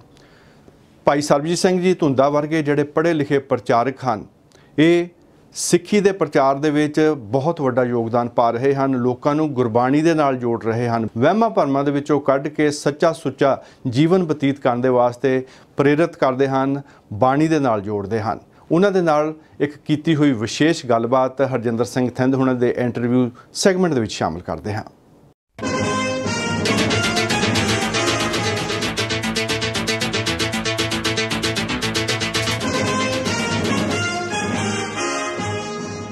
ਸਿੱਖੀ ਦੇ ਪ੍ਰਚਾਰ ਲਈ ਵੱਖ-ਵੱਖ ਪ੍ਰਚਾਰਕ ਜਦੋਂ ਵੀ ਬਾਹਰਲੇ ਮੁਲਕਾਂ 'ਚ ਆਏ ਨੇ ਤਾਂ ਉਹਨਾਂ ਨੇ ਆਪਣੇ ਆਪਣੇ ਤਰੀਕੇ ਨਾਲ ਪ੍ਰਚਾਰ ਕੀਤਾ ਹੈ, ਲੇਕਿਨ ਕੁਝ ਪ੍ਰਚਾਰਕ ਨੇ ਜਿਹੜੇ ਚੇਤੇ ਰਹਿ ਜਾਂਦੇ ਨੇ। ਉਹਨਾਂ ਦੇ ਵਿੱਚੋਂ ਸਰਬਜੀਤ ਸਿੰਘ ਧੁੰਦਾ ਇੱਕ ਹਨ। ਇਸ ਨੌਜਵਾਨ ਪ੍ਰਚਾਰਕ ਨੇ ਵੱਖਰੇ ਤਰੀਕੇ ਨਾਲ ਇੱਕ ਤਾਜ਼ੀ ਹਵਾ ਦੇ ਬੁੱਲੇ ਦੀ ਤਰ੍ਹਾਂ ਆਏ ਅਤੇ ਉਹਨਾਂ ਨੇ ਬਹੁਤ ਸਾਰੀਆਂ ਉਹ ਗੱਲਾਂ ਕੀਤੀਆਂ ਤੇ ਖੁਸ਼ਫਹਿਮੀਆਂ ਦੂਰ ਕੀਤੀਆਂ ਜਿਹਦੇ ਵਿੱਚ ਕਾਫੀ ਤੋਤੇ ਕਹਾਣੀਆਂ ਤੋਂ ਪਿੱਛੇ ਹਟ ਕੇ ਜਾਂ ਪਰੇ ਹਟ ਕੇ ਉਹਨਾਂ ਨੇ ਸਿੱਖੀ ਦੇ ਪ੍ਰਚਾਰ ਵਿੱਚ ਆਪਣੀ ਕੰਟਰੀਬਿਊਸ਼ਨ ਕੀਤੀ ਹੈ। ਉਹਨਾਂ ਨਾਲ ਗੱਲਬਾਤ ਹੋਏਗੀ, ਉਹ ਸਾਡੇ ਸਟੂਡੀਓਜ਼ ਦੇ ਵਿੱਚ ਹਨ। ਧੁੰਦਾ ਜੀ ਆਇਆਂ ਨੂੰ ਤੁਹਾਡਾ ਬਹੁਤ ਬਹੁਤ ਸਤਿਕਾਰ ਹੈ ਜੀ। ਸਤਿ ਸ਼੍ਰੀ ਅਕਾਲ। ਵਾਹਿਗੁਰੂ ਜੀ ਕਾ ਖਾਲਸਾ, ਵਾਹਿਗੁਰੂ ਜੀ ਕੀ ਫਤਿਹ। ਧੁੰਦਾ ਸਾਹਿਬ, ਮੈਨੂੰ ਇਹ ਦੱਸੋ ਵੀ ਹੁਣ ਪਹਿਲਾਂ ਤਾਂ ਜਿਹੜਾ ਸਰਸੇ ਵਾਲੇ ਸਾਧ ਨੂੰ ਮਾਫੀਨਾਮਾ ਦੇ ਦਿੱਤਾ, ਲੋਕਾਂ ਦਾ ਰੋਹ ਪੱਖ ਉੱਠਿਆ, ਫਿਰ ਬੇਅਦਬੀ ਦਾ ਜਿਹੜਾ ਸਾਰਾ ਐਪੀਸੋਡ ਹੋਇਆ, ਉਸ ਤੋਂ ਬਾਅਦ ਸ਼ਹੀਦ ਹੋ ਗਏ ਕੁਝ ਲੋਕ, ਪੁਲਿਸ ਨੇ ਗੋਲੀ ਚਲਾਈ, ਲੋਕ ਸਿੱਖਾਂ ਨੇ ਗੱਡੀਆਂ ਵੀ ਰੋਕੀਆਂ, ਕਿਸਾਨ ਇਕੱਠੇ ਹੋ ਗਏ, ਔਰ ਉਸ ਤੋਂ ਬਾਅਦ SGPC ਦੇ ਮੈਂਬਰ ਕਈਆਂ ਨੂੰ ਕਟਾਪਾ ਚਾੜਿਆ ਗਿਆ। SGPC ਦੇ ਜਿਹੜੇ ਮੈਂਬਰ ਸਨ, ਲੀਡਰ ਸਨ, ਸਿਆਸੀ ਲੀਡਰ ਸਨ, ਉਹ ਬਾਹਰੋਂ ਨਿਕਲਣੋਂ ਬੰਦ ਹੋ ਗਏ। ਪੰਜਾਬ ਦੇ ਲੋਕ ਇੱਕਦਮ ਰੋਜ਼ ਭੜਕ ਉੱਠੇ ਸੀ। ਇਸ ਤੋਂ ਕੋਈ ਸਬਕ ਸਿੱਖਿਆ SGPC ਦੇ ਨੇ ਲੀਡਰਾਂ ਨੇ ਜਾਂ ਅਕਾਲ ਤਖਤ ਸਾਹਿਬ ਦੇ ਜਥੇਦਾਰ ਨੇ ਜਾਂ ਸਿਆਸੀ ਲੀਡਰਾਂ ਨੇ? ਇਹ ਤੋਂ ਕੋਈ ਸਬਕ ਸਿੱਖ ਕੇ ਅਗਲੀ ਸਟ੍ਰੈਟਜੀ ਬਦਲੀ? ਪਹਿਲੀ ਗੱਲ ਤੇ ਸਬਕ ਉਹਨਾਂ ਨੇ ਸਿੱਖਣਾ ਜਿਹੜੇ ਆਪਣੇ ਆਪ ਨੂੰ ਗਲਤ ਮੰਨਣ। ਉਹ ਅਜੇ ਤੱਕ ਆਪਣੇ ਆਪ ਨੂੰ ਗਲਤ ਮੰਨ ਹੀ ਨਹੀਂ ਰਹੇ। ਇੰਨਾ ਕੁਝ ਹੋਣ ਦੇ ਬਾਵਜੂਦ ਵੀ ਉਹ ਆਪਣੇ ਆਪ ਨੂੰ, ਉਹਨਾਂ ਦੀ ਫਨ ਉੱਥੇ ਹੀ ਹੈ, ਜਿਵੇਂ ਸੱਪ ਦੀ ਫਨ ਉਸੇ ਤਰ੍ਹਾਂ ਹੁੰਦੀ ਨਾ, ਉਹ ਆਪਣੇ ਆਪ ਨੂੰ ਬਦਲਣ ਨੂੰ ਤਿਆਰ ਨਹੀਂ ਹੈਗੇ। ਬਾਕੀ ਜਿਹੜੀ ਆਮ ਪਬਲਿਕ ਦੀ ਆਪਾਂ ਗੱਲ ਕਰਦੇ ਹਾਂ, ਇਹ 'ਚ ਇੱਕ ਗੱਲ ਆ ਹੋਈ ਆ ਕਿ ਆਮ ਪਬਲਿਕ ਜਦੋਂ ਅਸੀਂ ਅਸੀਂ ਪ੍ਰਚਾਰਕ ਬੋਲਦੇ ਸੀ ਇਹਨਾਂ ਬਾਰੇ ਵੀ ਇਹ ਪਖੰਡੀ ਆ, ਇਹ ਪਖੰਡ ਕਰਦੇ ਆ, ਗੁਰੂ ਦੀਆਂ ਗੋਲਕਾਂ ਦੇ ਉੱਤੇ ਰਾਜ ਕਰਦੇ ਆ, ਗੁਰੂ ਦੀਆਂ ਗੋਲਕਾਂ ਉੱਤੇ ਐਸ਼ਪ੍ਰਸਤੀ ਕਰਦੇ ਆ। ਜਿਵੇਂ ਨਰੈਣੂ ਮਹੰਤ ਜੇ ਗੋਲਕ ਦੀ ਦੁਰਵਰਤੋਂ ਕਰਦਾ ਸੀ ਤੇ ਆਪਾਂ ਨਰੈਣੂ ਨੂੰ ਮਾੜਾ ਕਹਿੰਦੇ ਸੀ, ਤੇ ਨਰੈਣੂ ਇੱਕ ਪਾਤਰ ਵਾ। ਉਹ ਨਰੈਣੂ ਜੇ ਅੱਜ ਦਾ ਕੋਈ ਬੰਦਾ ਉਸੇ ਗੋਲਕ ਦੀ ਦੁਰਵਰਤੋਂ ਕਰਦਾ ਤੇ ਆਪਾਂ ਕਹਿ ਸਕਦੇ ਕਿੰਨੇ ਨਰੈਣੂ ਅੱਜ ਧਾਰਮਿਕ ਅਸਥਾਨਾਂ ਤੇ ਬੈਠੇ ਆ। ਇਹ ਉਹ ਲੋਕ ਵਾ ਜਦੋਂ ਅਸੀਂ ਪ੍ਰਚਾਰਕ ਬੋਲਦੇ ਸੀ ਨਾ, ਸਾਡੇ ਵਿਰੁੱਧ ਡਾਂਗਾਂ ਚੁੱਕਦੇ ਸੀ। ਕੱਲ੍ਹ ਨੂੰ ਜਦੋਂ ਅਸੀਂ ਵੀ ਕੋਈ ਗੱਲ ਕਰ, ਤੁਹਾਨੂੰ ਪਤਾ ਪਿੱਛੇ ਜਦੋਂ ਮੈਂ ਕੈਨੇਡਾ ਆਇਆ ਸੀ, ਮੇਰੇ ਬਾਰੇ ਇਹਨਾਂ ਨੇ ਅਕਾਲ ਤਖਤ ਦੇ ਸ਼ਿਕਾਇਤ ਲਾਤੀ। ਉਦੋਂ ਜਥੇਦਾਰ ਚੰਗੇ ਸੀ, ਜਿਹੜੇ ਲੋਕ ਸ਼ਿਕਾਇਤਾਂ ਲਾਉਂਦੇ ਉਦੋਂ ਜਥੇਦਾਰ ਉਹਨਾਂ ਵਾਸਤੇ ਚੰਗੇ ਸੀ। ਅੱਜ ਉਹ ਲੋਕ ਜਥੇਦਾਰਾਂ ਨੂੰ ਫੇਰ ਗਾਲਾਂ ਕੱਢਣ ਲੱਗ ਪਏ। ਇਹਦਾ ਮਤਲਬ ਤੁਸੀਂ ਮੰਨਦੇ ਜੇ ਕਿ ਉਹਨਾਂ ਵਾਸਤੇ ਭਾਵੇਂ ਜਥੇਦਾਰ ਆ, ਭਾਵੇਂ ਪੰਜ ਪਿਆਰੇ ਆ, ਉਹਨਾਂ ਵਾਸਤੇ ਉਹ ਮੁਲਾਜ਼ਮੀ ਆ, ਉਹਨਾਂ ਵਾਸਤੇ ਉਹਨਾਂ ਦੇ ਨੌਕਰ ਆ, ਜਦੋਂ ਮਰਜ਼ੀ ਚੰਨ ਢਾ ਸਕਦੇ, ਜਦੋਂ ਮਰਜ਼ੀ ਲਾ ਸਕਦੇ। ਮੈਨੂੰ ਅੱਜ ਵੀ ਯਾਦ ਆ ਕਿ ਦਰਬਾਰ ਸਾਹਿਬ ਜਦੋਂ ਰਾਗੀ ਨੇ ਭਾਈ ਗੁਰਦਾਸ ਦੀ ਇੱਕ ਪੌੜੀ ਆਉਂਦੀ ਹੈ ਵੀ ਕੁੱਤਾ ਰਾਜ ਬਹਾਲੀ ਹੈ ਮੁੜ ਚੱਕੀ ਚੱਟੇ, ਜਦੋਂ ਉਹਨੇ ਪੌੜੀ ਪੜ੍ਹੀ ਤੇ ਇਹਨਾਂ ਦੀ ਬਦਲੀ ਕਰਤੀ। ਜਦੋਂ ਮੈਂ ਸੁਣਿਆ ਨਾ, ਮੇਰੇ ਇੱਕਦਮ ਮੈਨੂੰ ਝਟਕਾ ਲੱਗਾ। ਮੈਂ ਕਿਹਾ ਵੀ ਇਹ ਕਮਲੇ ਆ, ਇਹਨਾਂ ਨੂੰ ਸਗੋਂ ਚਾਹੀਦਾ ਸੀ ਜਦੋਂ ਪੜ੍ਹਿਆ ਨਾ ਸਗੋਂ ਸਿਰ ਮਾਰਦੇ ਵੀ ਚੰਗੀ ਗੱਲ ਹੈ, ਕਿਸੇ ਹੋਰ ਵਾਸਤੇ ਪੜ੍ਹੇ। ਇਹਨਾਂ ਨੇ ਉਹਨੂੰ ਬਦਲ ਕੇ ਨਾ ਸਬੂਤ ਦੇ ਦਿੱਤਾ ਵਾ ਕਿ ਇਹ ਪੌੜੀ ਸਾਡੇ ਤੇ ਢੁਕਦੀ ਆ। ਪਰ ਮੈਂ ਕਈ ਵਾਰੀ ਮਹਿਸੂਸ ਕਰਦਾ ਵੀ ਇਹਨਾਂ ਨੂੰ ਕੁੱਤਾ ਕਹਿਣਾ ਵੀ ਨਾ ਕੁੱਤੇ ਦੀ ਬੇਇੱਜ਼ਤੀ ਹੈ। ਇਹ ਸ਼ਬਦਾਵਲੀ ਮੈਂ ਵਰਤ ਰਿਹਾ ਜੀ। ਇਹਨਾਂ ਨੂੰ ਕੁੱਤਾ ਕਹਿਣਾ ਵੀ ਕੁੱਤੇ ਦੀ ਬੇਇੱਜ਼ਤੀ, ਕਿਉਂਕਿ ਕੁੱਤਾ ਤੇ ਜਿਸ ਮਾਰਗ ਦਾ ਟੁਕੜ ਖਾਂਦਾ ਨਾ, ਉਹ ਇੰਨਾ ਦਲੇਰ ਆ ਵੀ ਉਸ ਘਰ ਦੀ ਰਾਖੀ ਕਰਦਾ। ਇਹ ਤਾਂ ਗੁਰੂ ਦੇ ਅੱਗੇ ਗੋਲਕ ਪਈ ਆ, ਗੋਲਕ ਵਿੱਚ ਮੱਥਾ ਟੇਕਿਆ ਜਾ ਰਿਹਾ, ਉਸੇ ਗੋਲਕ ਵਿੱਚ ਉਹਨਾਂ ਦੀਆਂ ਗੱਡੀਆਂ 'ਚ ਪੈਟਰੋਲ ਤੇ ਡੀਜ਼ਲ ਪੈ ਰਿਹਾ, ਇਹਨਾਂ ਦੇ ਘਰ ਦੇ AC, ਇਹਨਾਂ ਦੇ ਘਰ ਦੀ ਗਰੋਸਰੀ ਉਸ ਪੈਸੇ ਨਾਲ ਆ ਰਹੀ ਆ। ਉਸੇ ਮਾਲਕ ਦੇ ਪੱਤਰੇ ਗਲੀਆਂ ਵਿੱਚ ਖਿਲਾਰੇ ਗਏ ਆ, ਇਹਨਾਂ ਨੂੰ ਝਰੀਟ ਤੱਕ ਨਹੀਂ ਆਈ। ਫਿਰ ਕੁੱਤਾ ਇਹਨਾਂ ਨੂੰ ਚੰਗਾ ਨਾ ਹੋਇਆ? ਕੁੱਤਾ ਜਿਸ ਮਾਲ ਦਾ ਟੁਕੜ ਖਾਂਦਾ, ਜੇ ਕਿਤੇ ਕੋਈ ਬਾਹਰੋਂ ਉਸ ਘਰ ਵਿੱਚ ਰਾਤ ਨੂੰ ਅੱਧੀ ਰਾਤ ਵੀ ਕੰਧ ਟੱਪੇ ਨਾ, ਕੁੱਤਾ ਪਾੜ ਕੇ ਦੋ ਕਰ ਦਿੰਦਾ। ਪਰ ਇਹ ਤਾਂ ਇੰਨਾ ਨੀਵੇਂ ਜਾ ਚੁੱਕੇ, ਇਹਨਾਂ ਸਬਕ ਨਹੀਂ ਸਿੱਖਣਾ। ਆਮ ਪਬਲਿਕ ਜਿਹੜੀ ਜਾਗਰੂਕ ਹੋ ਰਹੀ ਹੈ। ਪ੍ਰਚਾਰਕਾਂ ਦੇ ਵਿੱਚੋਂ ਤੁਸੀਂ ਕਾਫੀ ਆਊਟਸਪੋਕਨ ਪ੍ਰਚਾਰਕ ਹੋ। ਆਮ ਤੌਰ ਤੇ ਪ੍ਰਚਾਰਕ ਇਸ ਤਰ੍ਹਾਂ ਦੀਆਂ ਗੱਲਾਂ ਨਹੀਂ ਕਰਦੇ, ਉਹ ਵਿਚਕਾਰਲਾ ਰਸਤਾ ਰੱਖਦੇ ਆ ਕਿਉਂਕਿ ਉਹ ਦੋਨੋਂ ਤਰ੍ਹਾਂ ਨਾਲ ਬਣਾ ਕੇ ਰੱਖਣਾ ਚਾਹੁੰਦੇ ਆ। ਹਾਂਜੀ, ਇਸ ਦੇ ਨਤੀਜੇ ਦੇ ਤੌਰ ਦੇ ਉੱਤੇ ਤੁਹਾਨੂੰ ਉਹ ਕਿਵੇਂ ਮਹਿਸੂਸ ਕਰਦੇ, ਕਿਵੇਂ ਟਰੀਟ ਕਰਦੇ ਤੁਹਾਨੂੰ? ਨਹੀਂ, ਸਾਨੂੰ ਕੋਈ ਫਰਕ ਨਹੀਂ ਪੈਂਦਾ ਕਿਉਂਕਿ ਅਸੀਂ ਇਹਨਾਂ ਦੇ ਸ਼ੁਰੂ ਤੋਂ ਹੀ ਕਈ ਵਾਰੀ ਪ੍ਰਚਾਰਕ ਜਦੋਂ ਇਸ ਲਾਈਨ ਤੇ ਤੁਰਦੇ ਆ ਜੀ, ਉਹ ਪਹਿਲਾਂ ਆਪਣਾ ਘਰ ਬਣਾਉਣ ਦੀ ਗੱਲ ਕਰਦੇ ਜੀ, ਪਹਿਲਾਂ ਆਪਣੇ ਆਪ ਨੂੰ ਸੈੱਟ ਕਰ ਲਈਏ ਜੀ ਤਾਂ ਕਿ ਸਾਨੂੰ ਕੋਈ ਡਰ ਨਾ ਆਵੇ। ਆਪਾਂ ਸ਼ੁਰੂ ਤੋਂ ਜੀ, ਮੈਂ ਪਿਛਲੀ ਵਾਰੀ ਵੀ ਆਇਆ ਸੀ ਤੁਹਾਡੇ ਕੋਲ, ਤੁਹਾਨੂੰ ਕਿਹਾ ਸੀ ਵੀ 97 ਤੋਂ ਇਸ ਬੰਨੇ ਚੱਲੇ ਅਸੀਂ। ਸ਼ੁਰੂ ਤੋਂ ਸੀਸ ਤਲੀ ਤੇ ਰੱਖਿਆ ਕਿ ਆਪਾਂ ਇਸ ਗੱਲ ਦੀ ਪਰਵਾਹ ਨਹੀਂ ਕਰਦੇ, ਸੱਚ ਦੇ ਆਧਾਰਿਤ ਪ੍ਰਚਾਰ ਕਰਨਾ, ਕਿਉਂਕਿ ਜਿਸ ਦਾ ਦਿੱਤਾ ਖਾਵਣਾ ਤਿਸ ਕਹੀਏ ਸ਼ਾਬਾਸ਼। ਵੀ ਜਿਸ ਮਾਲ ਦਾ ਦਿੱਤਾ ਆਪਾਂ ਖਾਂਦੇ ਹਾਂ ਤੇ ਉਸ ਗੁਰੂ ਦੀ ਬਖਸ਼ਿਸ਼ ਦੇ ਨਾਲ ਅਸੀਂ ਗੱਲ ਬੋਲ ਰਹੇ ਹਾਂ। ਇਹਨਾਂ ਦੀ ਪਰਵਾਹ ਕਰਨ ਦੀ ਲੋੜ ਨਹੀਂ, ਸੰਗਤ ਜਾਗਰੂਕ ਆ। ਅੱਜ ਦੇਸ਼ਾਂ ਵਿਦੇਸ਼ਾਂ ਵਿੱਚ ਸੰਗਤ ਨਾਲ ਖਲੋਤੀ ਆ। ਹੁਣ ਪੰਜਾਬ ਦੇ ਪਿੰਡਾਂ ਵਿੱਚ ਵੀ ਕਿੰਨਾ ਵਿਰੋਧ ਕਰਦੇ ਆ। ਇੱਥੇ ਹੁਣ ਜਦੋਂ ਕਈ ਵਾਰੀ ਗੁਰਦੁਆਰਿਆਂ ਚਾਹੀਦਾ, ਤੁਹਾਨੂੰ ਪਤਾ ਹੀ ਇਹ ਖਬਰਾਂ ਮਿਲ ਹੀ ਜਾਂਦੀਆਂ ਹੋਣੀਆਂ ਵੀ ਕਿੱਦਾਂ ਰੌਲਾ ਪਾਉਣ ਦੀ ਕੋਸ਼ਿਸ਼ ਕਰਦੇ ਆ, ਕੋਈ ਦੁਕਾਨਾਂ ਬੰਦ ਹੋ ਰਹੀਆਂ। ਹੁਣ ਇਹਨਾਂ ਦੀ ਪਰਵਾਹ ਕਰਨ ਦੀ ਲੋੜ ਨਹੀਂ ਹੈਗੀ। ਸੱਚ ਦੀ ਵਿਚਾਰ ਜਿਉਂ ਸੰਗਤਾਂ ਤੱਕ ਜਾ ਰਹੀ ਆ ਤੇ ਸੰਗਤਾਂ ਜਾਗ ਰਹੀਆਂ, ਕਿਉਂਕਿ ਸਮੱਸਿਆਵਾਂ ਵੀਰ ਜੀ, ਜੇ ਸਮੱਸਿਆਵਾਂ ਤੋਂ ਆਪਾਂ ਡਰਾਂਗੇ ਤੇ ਕਦੀ ਬੰਦਾ ਕੰਮ ਨਹੀਂ ਕਰ ਸਕਦਾ। ਹੁਣ ਜਿਹੜਾ ਬੰਦਾ ਠੇਡਾ ਲੱਗਣ ਤੋਂ ਡਰਦਾ ਨਾ, ਤੇ ਉਹ ਤੁਰ ਵੀ ਨਹੀਂ ਸਕਦਾ। ਜਿਹੜਾ ਤੁਰੇਗਾ ਉਹਨੂੰ ਠੇਡਾ ਵੀ ਲੱਗੇਗਾ। ਅੱਛਾ, ਹੁਣ ਇਸ਼ੂ ਇਹ ਆ ਵੀ ਤੁਹਾਡੀ ਜਿਹੜੀ ਡਿਊਟੀ ਬਣਦੀ ਆ ਉਹ ਤਾਂ ਅਧਿਆਤਮਕ ਪ੍ਰਚਾਰ ਕਰਨ ਦੀ ਬਣਦੀ, ਲੇਕਿਨ ਹੁਣ ਮੈਂ ਮਹਿਸੂਸ ਕਰ ਰਿਹਾ ਕਿ ਆਪ ਜੀ ਵੀ ਹੁਣ ਉੱਥੋਂ ਦੀ ਸਿਆਸਤ ਤੋਂ ਜਾਂ ਉੱਥੇ ਦੀ ਜਿਹੜੀ ਮਿਸਮੈਨੇਜਮੈਂਟ ਆ, ਜਿਹੜੀ ਬੈਡ ਗਵਰਨੈਂਸ ਆ, ਉਹ ਤੋਂ ਪ੍ਰਭਾਵਿਤ ਹੋ ਗਏ ਹੋ। ਕਿਤੇ ਇਹ ਤਾਂ ਨਹੀਂ ਕਿ ਜਿਹੜਾ ਟੀਚਾ ਫੋਕਸ ਆ ਉਹ ਖਰਾਬ ਹੋ ਜਾਏਗਾ, ਅਧਿਆਤਮਕਵਾਦ ਦਾ ਪ੍ਰਚਾਰ ਕਰਨ ਦੀ ਬਜਾਏ ਸਿਆਸਤ ਦੇ ਵਿੱਚ ਲਿਆ ਕੇ ਇਹਨਾਂ ਲੋਕਾਂ ਨੂੰ ਨੰਗਾ ਕਰਨਾ ਜਾਂ ਇਹਨਾਂ ਦੀਆਂ ਕਤੂਤਾਂ ਦੱਸਣੀਆਂ, ਆਮ ਸੰਗਤ ਨੂੰ ਤੁਸੀਂ ਜਿਹੜਾ ਅਧਿਆਤਮਵਾਦ ਦਾ ਪ੍ਰਚਾਰ ਕਰਨਾ ਸੀ ਉਸ ਦੀ ਬਜਾਏ ਇਸ ਤਰ੍ਹਾਂ ਦੀਆਂ ਗੱਲਾਂ ਦੱਸ ਕੇ ਤੇ ਤੁਸੀਂ ਕਿਤੇ ਥਿੜਕ ਤਾਂ ਨਹੀਂ ਜਾਓਗੇ? ਵਾਹ, ਬਹੁਤ ਵਧੀਆ ਤੁਸੀਂ ਕੁਐਸਚਨ ਕੀਤਾ ਜੀ। ਗੁਰੂ ਨਾਨਕ ਸਾਹਿਬ ਜੀ ਤੁਸੀਂ ਮੰਨਦੇ ਅਧਿਆਤਮਿਕ ਤੌਰ ਦੀ ਗੱਲ ਕਰਦੇ ਸੀ, ਜਦੋਂ ਕਹਿੰਦੇ ਰਾਜੇ ਸ਼ੀ ਮੁਕੱਦਮ ਕੁੱਤੇ ਜਾਇਜ਼ ਗਾਏ ਬੈਠੇ ਸੁੱਤੇ, ਚਾਕਰ ਨਹਿੰਦਾ ਪਾਇਨ ਕਾਉ ਰਾਤ ਪਿਤ ਕੁੱਤੇ ਚੱਟ ਜਾਓ। ਜਦੋਂ ਗੁਰੂ ਸਾਹਿਬ ਕਹਿੰਦੇ ਆ ਵੀ ਮਾਨਸ ਖਾਣੇ ਕਰੇ ਨਮਾਜ਼, ਜਦੋਂ ਧਰਮ ਦੀ ਗੱਲ ਕਰਦੇ ਆ ਕਹਿੰਦੇ ਮਾਨਸ ਖਾਣੇ ਕਰੇ ਨਮਾਜ਼, ਮਨੁੱਖਾਂ ਦਾ ਖੂਨ ਪੀਣੇ ਨਮਾਜ਼ਾਂ ਪੜ੍ਹ ਰਹੇ। ਕੀ ਗੁਰੂ ਨਾਨਕ ਸਾਹਿਬ ਨੂੰ ਕੋਈ ਵੇਖ ਕੇ ਆਂਦਾ ਹੋਏਗਾ ਵੀ ਹੁਣ ਇਹ ਸਿਆਸਤ ਦੀ ਗੱਲ ਕਰ ਲਾ ਪਏ, ਇਹਨਾਂ ਨੂੰ ਇਹ ਅਧਿਆਤਮਿਕ ਤੌਰ ਦੀ ਗੱਲ ਛੱਡ ਚੁੱਕੇ? ਗੁਰੂ ਨਾਨਕ ਸਾਹਿਬ ਕਹਿੰਦੇ ਮਨੁੱਖਾਂ ਦਾ ਖੂਨ ਪੀਣੇ ਨਮਾਜ਼ਾਂ ਪੜ੍ਹ ਰਹੇ ਆ, ਜਿਨ੍ਹਾਂ ਨੇ ਜਨੇਊ ਪਾਏ ਹੋਏ ਆ ਤੇ ਉਹ ਤਿੰਨ ਗੱਲ ਤਾਗ, ਤਿੰਨ ਘਰ ਬ੍ਰਾਹਮਣ ਪੂਰੇ ਨਾਲ ਉਹਨਾਂ ਪਿਆਵੇਂ ਉਹੀ ਸਾਧ, ਕੂੜੀ ਰਾਸ ਕੂੜਾ ਵਪਾਰ ਕੂੜ ਬੋਲ ਕਰੇ ਆਹਾਰ। ਹੁਣ ਗੁਰੂ ਨਾਨਕ ਸਾਹਿਬ ਜੀ ਕਹਿੰਦੇ ਰਾਜੇ ਸ਼ੀ ਮੁਕੱਦਮ ਕੁੱਤੇ, ਰਾਜੇ ਸ਼ੇਰ ਬਣ ਚੁੱਕੇ ਆ, ਉਹਨਾਂ ਦੇ ਜਿਹੜੇ ਅਹਿਲਕਾਰ ਆ ਉਹ ਕੁੱਤਿਆਂ ਦਾ ਰੂਪ ਧਾਰਨ ਕਰ ਚੁੱਕੇ ਆ। ਚਾਕਰ ਨਹੀਂਦਾ, ਉਹਨਾਂ ਦੇ ਜਿਹੜੇ ਚਾਕਰ ਵਾ ਉਹ ਨੌਂਦਰਾਂ ਦਾ ਰੂਪ ਧਾਰਨ ਕਰ ਚੁੱਕੇ ਆ। ਹੁਣ ਕੀ ਗੁਰੂ ਸਾਹਿਬ ਨੂੰ ਤਾਂ ਫਿਰ ਸਿਆਸਤ ਦੀ ਗੱਲ ਕਰਨ ਦੀ ਲੋੜ ਨਹੀਂ ਸੀ। ਭਾਈ ਗੁਰਦਾਸ ਜੀ ਨੇ ਲਿਖਿਆ ਵਾ ਵੀ ਰਾਜੇ ਪਾਪ ਕਮਾਉਂਦੇ ਉਲਟੀ ਵਾੜ ਖੇਤ ਕੋ ਖਾਈ। ਭਾਈ ਗੁਰਦਾਸ ਜੀ ਉਹ ਸ਼ਖਸ ਨੇ ਜਿਨ੍ਹਾਂ ਨੇ ਗੁਰੂ ਅਰਜਨ ਸਾਹਿਬ ਦੀ ਗੋਦ ਵਿੱਚ ਬੈਠ ਕੇ ਬਾਣੀ ਲਿਖੀ ਹੈ। ਪ੍ਰਚਾਰਕ ਦਾ ਫਰਜ਼ ਇਹ ਬਣਦਾ ਕਿ ਸਮੇਂ ਦਾ ਭਾਵੇਂ ਰਾਜਨੀਤਿਕ ਬੰਦਾ, ਭਾਵੇਂ ਸਮੇਂ ਦਾ ਅਖੌਤੀ ਧਾਰਮਿਕ ਬੰਦਾ ਵਾ, ਉਹ ਉਹਨਾਂ ਦੀ ਅਸਲੀਅਤ ਨੂੰ ਸਮਾਜ ਦੇ ਸਾਹਮਣੇ ਰੱਖਣਾ।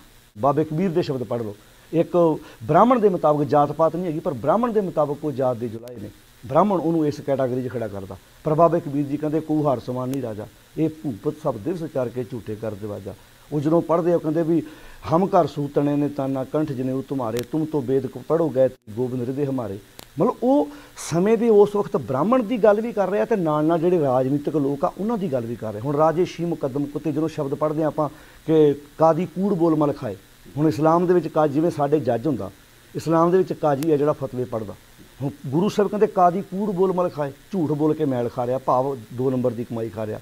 ਬਾਹਮਣ ਨਾਵੇ ਜੀਆਂ ਕਾਏ, ਜੋਗੀ ਜੁਗਤ ਨਾ ਜਾਣਿਆ ਤਾਂ ਤੀਨੇ ਉਜਾੜੇ ਕਾ ਬੰਦ, ਕਹਿੰਦੇ ਤਿੰਨਾਂ ਨੇ ਸਮਾਜ ਨੂੰ ਉਜਾੜ ਕੇ ਰੱਖ ਦਿੱਤਾ। ਹੁਣ ਕੀ ਗੁਰੂ ਸਾਹਿਬ ਜੀ ਅਧਿਆਤਮਿਕ ਤੌਰ ਦੀ ਗੱਲ ਛੱਡ ਕੇ ਸਿਆਸਤ ਦੀ ਗੱਲ ਕਰ ਰਹੇ? ਨਹੀਂ, ਅਸਲ ਵਿੱਚ ਅਧਿਆਤਮਿਕਤਾ ਹੈ ਹੀ ਉਹ ਆ ਜਿਹੜੀ ਨਾਲ ਨਾਲ ਸਮਾਜ ਵਿੱਚ ਆਈਆਂ ਹੋਈਆਂ ਕੁਰੀਤੀਆਂ ਦੀ ਗੱਲ ਕਰਦੀ। ਹੁਣ ਤੁਸੀਂ ਕਾਫੀ ਚੌਕਸ ਹੋ, ਅੱਗੇ ਤੋਂ ਕੀ ਰਸਤਾ ਹੈ? ਆਮ ਲੋਕ ਜਿਹੜੇ ਆਮ ਸਧਾਰਨ ਸਿੱਖ ਨੇ, ਜਿੱਥੇ ਬਾਹਰਲੇ ਮੁਲਕਾਂ 'ਚ ਵੀ ਅਸੀਂ ਬੈਠੇ ਹਾਂ, ਪੰਜਾਬ ਦੇ ਵਿੱਚ ਵੀ ਬੈਠੇ ਹਾਂ, ਹੁਣ ਕਿੱਥੋਂ ਗੱਲ ਸ਼ੁਰੂ ਹੋਈ? ਕਿਸਾਨ ਦੀ ਇੱਕ ਮੂਵਮੈਂਟ ਤੋਂ ਸ਼ੁਰੂ ਹੋਈ, ਫਿਰ ਉਸ ਤੋਂ ਬਾਅਦ ਬੇਅਦਬੀ ਦੀ ਗੱਲ ਚੱਲੀ, ਸ਼ਹੀਦੀਆਂ ਹੋਈਆਂ, ਪੁਲਿਸ ਆਈ, ਔਰ ਉਸ ਤੋਂ ਬਾਅਦ ਇਹ ਕਾਨਫਰੰਸ ਜਾਂ ਜੋ ਤੁਸੀਂ ਸਰਬੱਤ ਖਾਲਸਾ ਜੋ ਮਰਜ਼ੀ ਕਹਿ ਲਓ, ਸਿੱਖਾਂ ਦਾ ਇੱਕ ਇਕੱਠ ਹੋਇਆ ਬਹੁਤ ਵੱਡਾ, ਔਰ ਉਸ ਬਾਅਦ ਕੁਝ ਫੈਸਲੇ ਹੋਏ, ਫੈਸਲੇ ਬਦਲ ਦਿੱਤੇ ਗਏ, 5 ਪੈਰੇ ਫਾਇਰ ਹੋ ਗਏ। ਹੁਣ ਰੀਅਲੀ ਆਮ ਲੋਕ ਕਨਫਿਊਜ਼ ਹੋ ਗਏ ਨੇ। ਹੁਣ ਕੀ ਤੁਹਾਨੂੰ ਕੀ ਲੱਗਦਾ ਕੀ ਹੋਏਗਾ? ਸਹੀ ਰਸਤਾ ਕੀ ਹੈ? ਹਾਂ, ਬਹੁਤ ਵਧੀਆ ਤੁਸੀਂ ਸਵਾਲ ਕੀਤਾ। ਜੰਗ ਲੜੀ ਜਾਂਦੀ ਫੌਜ ਸਿਰ 'ਤੇ, ਅਸੀਂ ਸਾਡੇ ਕੋਲ ਫੌਜ ਤਿਆਰ ਨਹੀਂ। ਇਹ ਮੰਨ ਕੇ ਚਲੋ ਕਿ ਇਹ ਪਹਿਲੀ ਵਾਰੀ ਹੋਇਆ ਕਿ ਪ੍ਰਚਾਰਕ ਇਸ ਮੂਵਮੈਂਟ ਵਿੱਚ ਸ਼ਾਮਲ ਹੋਏ ਜਿਹੜੀ ਘਟਨਾ ਬਰਗਾੜੀ ਕਾਂਡ ਵਾਪਰੀ। ਨਹੀਂ ਤੇ ਧਰਨੇ ਪੰਜਾਬ 'ਚ ਪਹਿਲਾਂ ਵੀ ਬਹੁਤ ਲੱਗਦੇ ਰਹੇ, ਸਾਧ ਲਾਉਂਦੇ ਰਿਹਾ, ਕਦੀ ਪੰਜਾਬ ਦਾ ਸਿੱਖ ਹਿੱਲਿਆ ਨਹੀਂ। ਇਹ ਪਹਿਲੀ ਵਾਰੀ ਹੋਇਆ ਕਿਉਂਕਿ ਭਾਈ ਪੰਥ ਵਰੀਸੇ ਨੇ ਮਾਲ ਵਿੱਚ ਬਹੁਤ ਕੰਮ ਕੀਤਾ। ਗੁਰਮਤਿ ਗਿਆਨ ਮਿਸ਼ਨ ਕਾਲ ਦੇ ਪ੍ਰਚਾਰਕ ਥਾਂ ਥਾਂ ਦੇ ਪਿੰਡਾਂ 'ਚ ਕੰਮ ਕਰਦੇ ਆ। ਸਾਰਿਆਂ ਪ੍ਰਚਾਰਕਾਂ ਦਾ ਆਪਣਾ ਆਪਣਾ ਆਪਣੇ ਇਲਾਕੇ 'ਚ ਪ੍ਰਭਾਵ ਸੀ। ਜਦੋਂ ਪ੍ਰਚਾਰਕ ਜਾ ਕੇ ਉਸ ਕੋਟਕਪੂਰ ਦੇ ਚੌਂਕ 'ਚ ਬਹਿ ਗਿਆ ਨਾ, ਸੰਗਤ ਨੂੰ ਕੁਝ ਲੱਗਾ ਵੀ ਵਾਕਿਆ ਸਾਡੇ ਨਾਲ ਪਹਿਲੀ ਵਾਰ ਲੱਗਾ ਵੀ ਧੱਕਾ ਹੋਇਆ। ਸਾਧਾਂ ਦਾ ਯਕੀਨ ਕੋਈ ਨਹੀਂ ਸੀ ਕਰਦਾ। ਪੰਜਾਬ 'ਚ ਕਿੰਨੀਆਂ ਘਟਨਾਵਾਂ ਵਾਪਰੀਆਂ ਪਹਿਲਾਂ ਮਹਾਰਾਜ ਸਰੂਪ ਦੇ ਨਾਲ, ਕਿੰਨੀ ਵਾਰ ਸਾਧ ਦੇ ਚੌਂਕਾਂ 'ਚ ਬੈਠੇ, ਕੋਈ ਨਹੀਂ ਪੰਜਾਬ ਦਾ ਸਿੱਖ ਬਾਹਰ ਨਿਕਲਿਆ, ਕਿਉਂਕਿ ਇਹਨਾਂ 'ਤੇ ਵਿਸ਼ਵਾਸ ਕਰ ਕਰਕੇ ਲੋਕ ਜਿਹੜੇ ਸੀ ਧੋਖਾ ਖਾ ਚੁੱਕੇ ਸੀ। ਸੰਗਤ ਆਸ ਲਾਉਂਦੀ ਸੀ ਸਾਡੇ 'ਤੇ, ਪਰ ਅੱਗੇ ਚੱਕਰ ਇਹ ਸੀ ਕਿ ਇਹਨਾਂ ਨੇ ਦਾਇਰਾ ਇਹੋ ਜਿਹਾ ਬਣਾਇਆ ਹੋਇਆ ਕਿ ਜਦੋਂ ਵੀ ਕੋਈ ਕੰਮ ਸ਼ੁਰੂ ਕਰੀਦਾ ਇਹ ਆਪਣੇ ਸਿਆਸੀ ਲੋਕ ਆਪਣੇ ਬੰਦੇ ਵਿੱਚ ਭੇਜਦੇ। ਬੁਰਕਾ ਉਹਨਾਂ ਨੇ ਧਰਮ ਦਾ ਪਾਇਆ ਵਾ, ਮੀਟਿੰਗਾਂ ਉਹ ਉਹਨਾਂ ਦੇ ਨਾਲ ਕਰਦੇ ਆ। ਹੁਣ ਜਦੋਂ ਅਸੀਂ ਉਸ ਬੰਨੇ ਤੁਰੇ ਸੀ, ਬਹੁਤ ਸਾਧ ਬਾਬੇ ਜਿਹੜੇ ਸੀ, ਬਹੁਤ ਇਹਨਾਂ ਦੇ ਜਿਹੜੇ ਇਹਨਾਂ ਦੇ ਨਾਲ ਵੀ ਤੁਰੇ ਫਿਰਦੇ ਸੀ, ਕਈ ਰਾਗੀ ਇੱਦਾਂ ਦੇ ਆ ਜਿਹੜੇ ਸਿਆਸੀ ਬੰਦਿਆਂ ਨਾਲ ਵੀ ਤੁਰੇ ਫਿਰਦੇ ਆ ਅਤੇ ਧਰਨਿਆਂ ਵਿੱਚ ਵੀ ਤੁਰੇ ਫਿਰਦੇ ਸੀ। ਹੁਣ ਕਾਰਨ ਇਹ ਆ ਕਿ ਸਿੱਖਣ ਦੀ ਗੱਲ ਤੁਸੀਂ ਕਰ ਰਹੇ ਆ। ਸਿੱਖ ਇਹ ਰਿਹਾ ਸਿੱਖ ਕਿ ਜਿੱਦਾਂ ਹੁਣ ਘਟਨਾਵਾਂ ਜਿਹੜੀਆਂ ਵਾਪਰੀਆਂ ਪੰਜਾਬ ਦੇ ਵਿੱਚ, ਇਹ ਤੋਂ ਸਿੱਖ ਜਾਗਰੂਕ ਹੋ ਰਿਹਾ ਉਸ ਸਮੇਂ ਦੇ ਨਾਲ, ਪਤਾ ਲੱਗ ਰਿਹਾ ਉਹਨੂੰ ਕਿਹੜਾ ਆਪਣਾ ਅਤੇ ਕਿਹੜਾ ਬੇਗਾਨਾ ਵਾ। ਅਤੇ ਅਜੇ ਜੰਗ ਲੜਨ ਦਾ ਸਮਾਂ ਨਹੀਂ ਹੈਗਾ। ਕਿਉਂਕਿ ਸਾਡੇ ਕੋਲ ਫੌਜ ਤਿਆਰ ਨਹੀਂ ਹੈਗੀ। ਉਹ ਜ਼ਿਆਦੇ ਆ, ਅਸੀਂ ਥੋੜ੍ਹੇ ਆ। ਜਿਉਂ-ਜਿਉਂ ਸੰਗਤ ਜਾਗਰੂਕ ਹੋਵੇਗੀ, ਜਿਉਂ-ਜਿਉਂ ਸਾਡੇ ਕੋਲ ਮੰਨ ਲਈਏ ਵੀ ਅੱਜ ਅਸੀਂ 20 ਆ, ਉਹ 80 ਆ, ਜਦੋਂ ਬਰਾਬਰ 'ਤੇ ਵੀ ਕੰਮ ਆ ਗਿਆ ਤਾਂ ਵੀ ਗੱਲ ਫਤਿਹ ਹੋ ਜਾਏਗੀ। ਜਾਗਰੂਕਤਾ ਜਿਹੜੀ ਆ ਰਹੀ ਆ ਸਮੇਂ ਦੇ ਨਾਲ, ਅਜੇ ਪਖੰਡਵਾਦ ਦਾ ਜ਼ੋਰ ਹੈਗਾ ਵਾ, ਕਿਉਂਕਿ ਤਤ ਗੁਰਮਤ ਦਾ ਪ੍ਰਚਾਰ ਕਰਨ ਵਾਲੇ ਤੁਹਾਨੂੰ ਵੀ ਪਤਾ, ਤੁਸੀਂ ਇੱਥੇ ਮੀਡੀਆ ਦੇ ਵਿੱਚ ਜੇ ਕਿ ਬਹੁਤ ਘੱਟ ਉਂਗਲਾਂ ਤੇ ਗਿਣਨ ਵਾਲੇ ਆ, ਕੂੜ ਪ੍ਰਚਾਰ ਕਰਨ ਵਾਲੇ ਬਹੁਤ ਜ਼ਿਆਦਾ ਆ। ਆਪਾਂ ਉਹਨਾਂ ਦੀ ਗੱਲ ਨਹੀਂ ਕਰਦੇ। ਤੁਹਾਡੀ ਰਿਸਪੈਕਟ ਇਸ ਕਰਕੇ ਵੀ ਆ ਕਿਉਂਕਿ ਸਰਬਜੀਤ ਸਿੰਘ ਧੁੰਦਾ ਸਿੱਖ ਪ੍ਰਚਾਰ ਕਰ ਰਹੇ ਨੇ, ਪਰ ਜਦੋਂ ਸੰਤ ਫਲਾਨਾ ਸੰਤ, ਧਿਮਕਾ ਸੰਤ, ਅਮਕਾ ਸੰਤ ਆਪਣੇ ਨਾਂ ਨਾਲ ਸੰਤ ਲਾਉਣ ਲੱਗ ਪੈਂਦੇ ਨੇ, ਉਹਨਾਂ ਦੀ ਅੱਜ ਦੇ ਜ਼ਮਾਨੇ 'ਚ ਉਨੀ ਰਿਸਪੈਕਟ ਨਹੀਂ ਰਹਿੰਦੀ। ਪਰ ਇਸ ਐਪੀਸੋਡ ਦੇ ਵਿੱਚ ਮੈਂ ਵੇਖਿਆ ਤੁਹਾਡੇ ਨਾਲ ਸਰ ਪੰਥਪ੍ਰੀਤ ਸਿੰਘ ਹੋਰਾਂ ਦੇ ਨਾਲ ਢੱਡਰੀਆਂ ਵਾਲਾ ਵੀ ਵਧੀਆ ਰੋਲ ਅਦਾ ਕਰ ਗਿਆ। ਤੁਸੀਂ ਮੰਨਦੇ ਹੋ? ਉਹਦਾ ਕਾਰਨ ਮੁੜੇ ਆ ਜੀ ਵਾਪਸ। ਉਹ ਭਾਈ ਰਣਜੀਤ ਸਿੰਘ ਹੁਣ ਢੱਡਰੀਆਂ ਵਾਲਾ ਹੁਣ ਸੰਤ ਤੇ ਰਿਹਾ ਹੀ ਨਹੀਂ ਉਹ, ਪਰ ਉਹ ਵਾਪਸ ਆਪਣੇ ਆਪ ਨੂੰ ਮੋੜਿਆ। ਉਹਨਾਂ ਨੇ ਮੋੜਨ ਕਰਕੇ ਫਰਕ ਪਿਆ, ਆਪਣੇ ਆਪ ਨੂੰ ਮੋੜਿਆ। ਕਿਉਂਕਿ ਹੁਣ ਪ੍ਰਚਾਰ 'ਚ ਵੀ ਤੁਸੀਂ ਵੇਖਿਆ ਕਿ ਅੱਜ ਤੋਂ ਕੁਝ ਚਿਰ ਪਹਿਲਾਂ ਉਹ ਮੱਥੇ ਵੀ ਟਿਕਾਉਂਦੇ ਸੀ, ਖੁਦ ਮੰਨਿਆ। ਅਸੀਂ ਉਹਨਾਂ ਦੀ ਨਿੰਦਿਆ ਵੀ ਕੀਤੀ, ਮੈਨੂੰ ਪਤਾ ਤੁਹਾਡੀਆਂ ਮੈਂ ਵੇਖਿਆ ਸਾਰੇ। ਹੁਣ ਮੈਂ ਐਤਕੀ ਮਹਿਸੂਸ ਕੀਤਾ ਕਿ ਇਹ ਉਹ ਢੱਡਰੀਆਂ ਵਾਲਾ ਨਹੀਂ। ਹਾਂ, ਪ੍ਰਚਾਰ ਫਰਕ ਪੈ ਗਿਆ ਜੀ। ਇਹਦੇ 'ਚ ਕਾਰਨ ਇਹ ਹੋਇਆ ਜੀ, ਇਹਦਾ ਅਸਰ ਬੜਾ ਹੋਇਆ। ਕਿਉਂਕਿ ਭਾਵੇਂ ਤੁਸੀਂ ਬਾਹਰ ਇੱਥੇ TV ਰੇਡੀਓ ਰਾਹੀਂ, ਭਾਵੇਂ TV ਦੇ ਰਾਹੀਂ, ਭਾਵੇਂ ਜਿੱਦਾਂ ਵੀ ਤੁਸੀਂ ਅਖਬਾਰਾਂ ਰਾਹੀਂ ਜਾਂ ਬਾਹਰਲੀ ਸੰਗਤ ਨੇ ਜਦੋਂ ਉਹਨਾਂ ਨੂੰ ਮਹਿਸੂਸ ਕਰਾਇਆ ਕਿ ਤੁਸੀਂ ਮੱਥੇ ਟਿਕਾਏ, ਆਪਣਾ ਜਨਮ ਦਿਨ ਮਨਾਇਆ ਵਾ, ਤੇ ਇਹ ਇੱਕ ਸਿੱਖ ਹੋਣ ਦੇ ਨਾਂ 'ਤੇ ਸਾਨੂੰ ਸੁਵਿਧਾ ਨਹੀਂ ਆ, ਤੇ ਉਹ ਹੁਣ ਮੂੜਾ ਪਿਆ ਵਾ। ਤੇ ਉਹਨਾਂ ਦੇ ਪ੍ਰਚਾਰ 'ਚ ਵੀ ਕਾਫੀ ਫਰਕ ਆ। ਜਿਹੜੀਆਂ ਗੱਲਾਂ ਗੁਰਮਤਿ ਦੀਆਂ ਅਸੀਂ ਕਰਦੇ ਹਾਂ ਉਹ ਵੀ ਕਰਦੇ ਆ। ਤੇ ਗੱਲ ਅਸਲ 'ਚ ਇਹੋ ਸੀ ਕਿ ਜਦੋਂ ਅਸੀਂ ਆਪਣੇ ਆਪ ਨੂੰ ਸੰਤ ਤੇ ਬ੍ਰਹਮ ਗਿਆਨੀ ਅਖਵਾਵਾਂਗੇ, ਫਿਰ ਤੇ ਸਮਝ ਲਓ ਗੁਰੂ ਵਾਲੀ ਪਦਵੀ ਦੇ ਬਰਾਬਰ ਅਸੀਂ ਜਾਣਾ ਚਾਹੁੰਦੇ ਹਾਂ। ਤੇ ਹੁਣ ਅਖੀਰ ਦੇ ਵਿੱਚ ਸਾਡੀ ਇੱਥੋਂ ਦੀ ਜਿਹੜੀ ਸਿੱਖ ਸੰਗਤ ਆ, ਉਹਨਾਂ ਨੂੰ ਤੁਸੀਂ ਕੀ ਕਹਿਣਾ ਚਾਹੋ? ਮੈਂ ਤਾਂ ਇਹੋ ਬੇਨਤੀ ਕਰਾਂਗਾ ਜੀ, ਵੇਖੋ ਬਾਹਰ ਪ੍ਰਚਾਰਕ, ਰਾਗੀ, ਗ੍ਰੰਥੀ ਜਿੰਨੇ ਵੀ ਆ ਬਾਹਰ ਆਣ ਕੇ ਪ੍ਰਚਾਰ ਕਰਦੇ। ਮੈਂ ਤਾਂ ਇੱਕ ਗੱਲ ਕਹਿਣਾ ਚਾਹੁੰਦਾ ਕਿ ਜਿਵੇਂ ਪਿੰਡਾਂ ਵਿੱਚ ਨਾ ਜਦੋਂ ਸ਼ਾਮਾਂ ਨੂੰ ਕਈ ਵਾਰੀ ਦੁੱਧ ਦੇ ਵਾਸਤੇ ਜਾਗ, ਮਾਂ ਨੂੰ ਕਹਿਣਾ ਵੀ ਜਾ ਪੁੱਤ ਗਵਾਂਢੀਆਂ ਘਰੋਂ ਤਾਈ ਘਰੋਂ ਜਾਗ ਲਿਆ, ਤਾਂ ਉਹਨੇ ਤਾਈ ਨੇ ਜਾਗ ਦੇ ਦੇਣੀ, 2 ਚਮਚੇ ਦੁੱਧ ਦੇ ਦਹੀਂ ਦੇ ਦੇਣੇ ਤੇ ਆਣ ਕੇ ਜਾਗ ਲਾ ਲਈ। ਜਾਗ ਗਵਾਂਢੀਆਂ ਘਰੋਂ ਲਿਆਂਦੀ ਜਾ ਸਕਦੀ, ਪਰ ਦੁੱਧ ਨਹੀਂ। ਦੁੱਧ ਜਾਂ ਤਾਂ ਸਾਨੂੰ ਆਪਣੇ ਘਰ ਮੱਝਾਂ ਰੱਖਣੀਆਂ ਪੈਣੀਆਂ ਤੇ ਜਾਂ ਮੁੱਲ ਲੈਣਾ ਪੈਣਾ। ਦੁੱਧ ਕੀ ਆ? ਕੰਮ ਚੰਗੇ ਕਰਮ ਦੁੱਧ ਵਾ। ਤੇ ਜਾਗ ਕੀ ਆ? ਜਿਹੜੀ ਪਾਸਿਓਂ ਆਣ ਕੇ ਜਾਗ। ਹੁਣ ਜਿਵੇਂ ਗੁਰੂ ਜਾਗ ਲਾਉਂਦਾ ਵਾ, ਚੰਗੇ ਕਰਮਾਂ ਦੁੱਧ ਮੈਨੂੰ ਹੀ ਪੈਦਾ ਕਰਨਾ ਪੈਣਾ। ਬਾਣੀ 'ਚ ਕਿਹਾ ਦੂਧ ਕਰਮ ਫੁਨ ਸੁਰਤ ਸਮਾਏ ਨਾ ਹੋਏ ਨਰਾਸ ਜਮਾਵੋ। ਜਦੋਂ ਭਾਈ ਲਾਲੋ ਦੀ ਰੋਟੀ ਦੇ ਵਿੱਚੋਂ ਜਿਹੜੀ ਖੂਨ ਕੱਢਣ ਵਾਲੀ ਗੱਲ ਤੇ ਦੁੱਧ ਕੱਢਣ ਵਾਲੀ ਗੱਲ ਆਉਂਦੀ ਆ, ਹੁਣ ਉਹ ਇੱਕ ਪ੍ਰਤੀਕ ਆ ਵੀ ਭਾਈ ਲਾਲੋ ਦੀ ਕਮਾਈ ਦੁੱਧ ਵਰਗੀ ਚਿੱਟੀ ਆ। ਹੁਣ ਗੁਰੂ ਸਾਹਿਬ ਕਹਿੰਦੇ ਵੀ ਆਪਣੇ ਕੰਮਾਂ ਨੂੰ ਦੁੱਧ ਵਰਗਾ ਚਿੱਟਾ ਬਣਾ ਲਾ, ਤੇ ਜਿਹੜੀ ਕਮਾਈ ਜਿਹੜੀ ਤੇਰੀ ਦੁੱਧ ਵਰਗੀ ਜਦੋਂ ਚਿੱਟੀ ਹੋਏਗੀ, ਸੁਰਤ ਜਿਹੜੀ ਤੇਰੀ ਜੁੜੀ ਹੋਈ ਸੁਰਤ ਉਸ ਦੁੱਧ ਨੂੰ ਜਾਗ ਲਾਏਗੀ।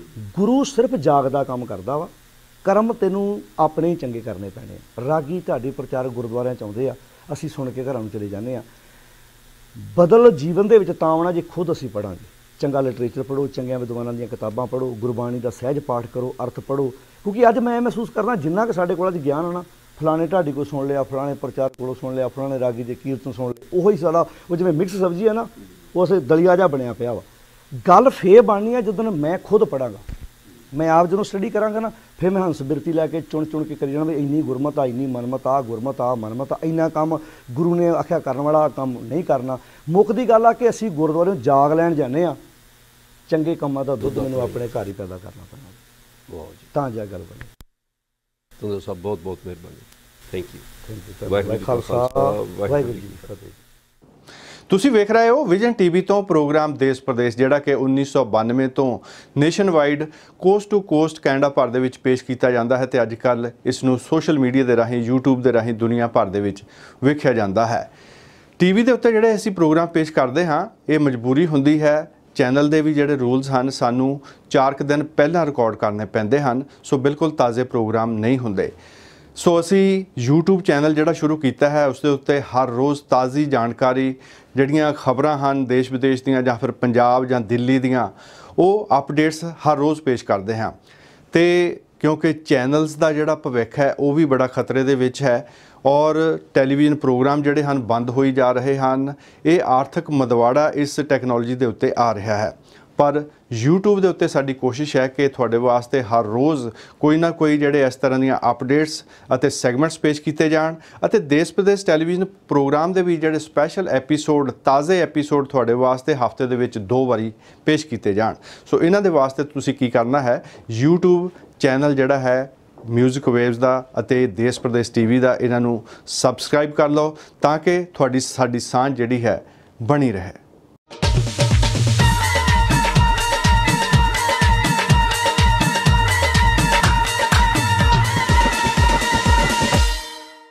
मेरी समझ में नहीं आता मैं तो जान की अमान चाहता हूं।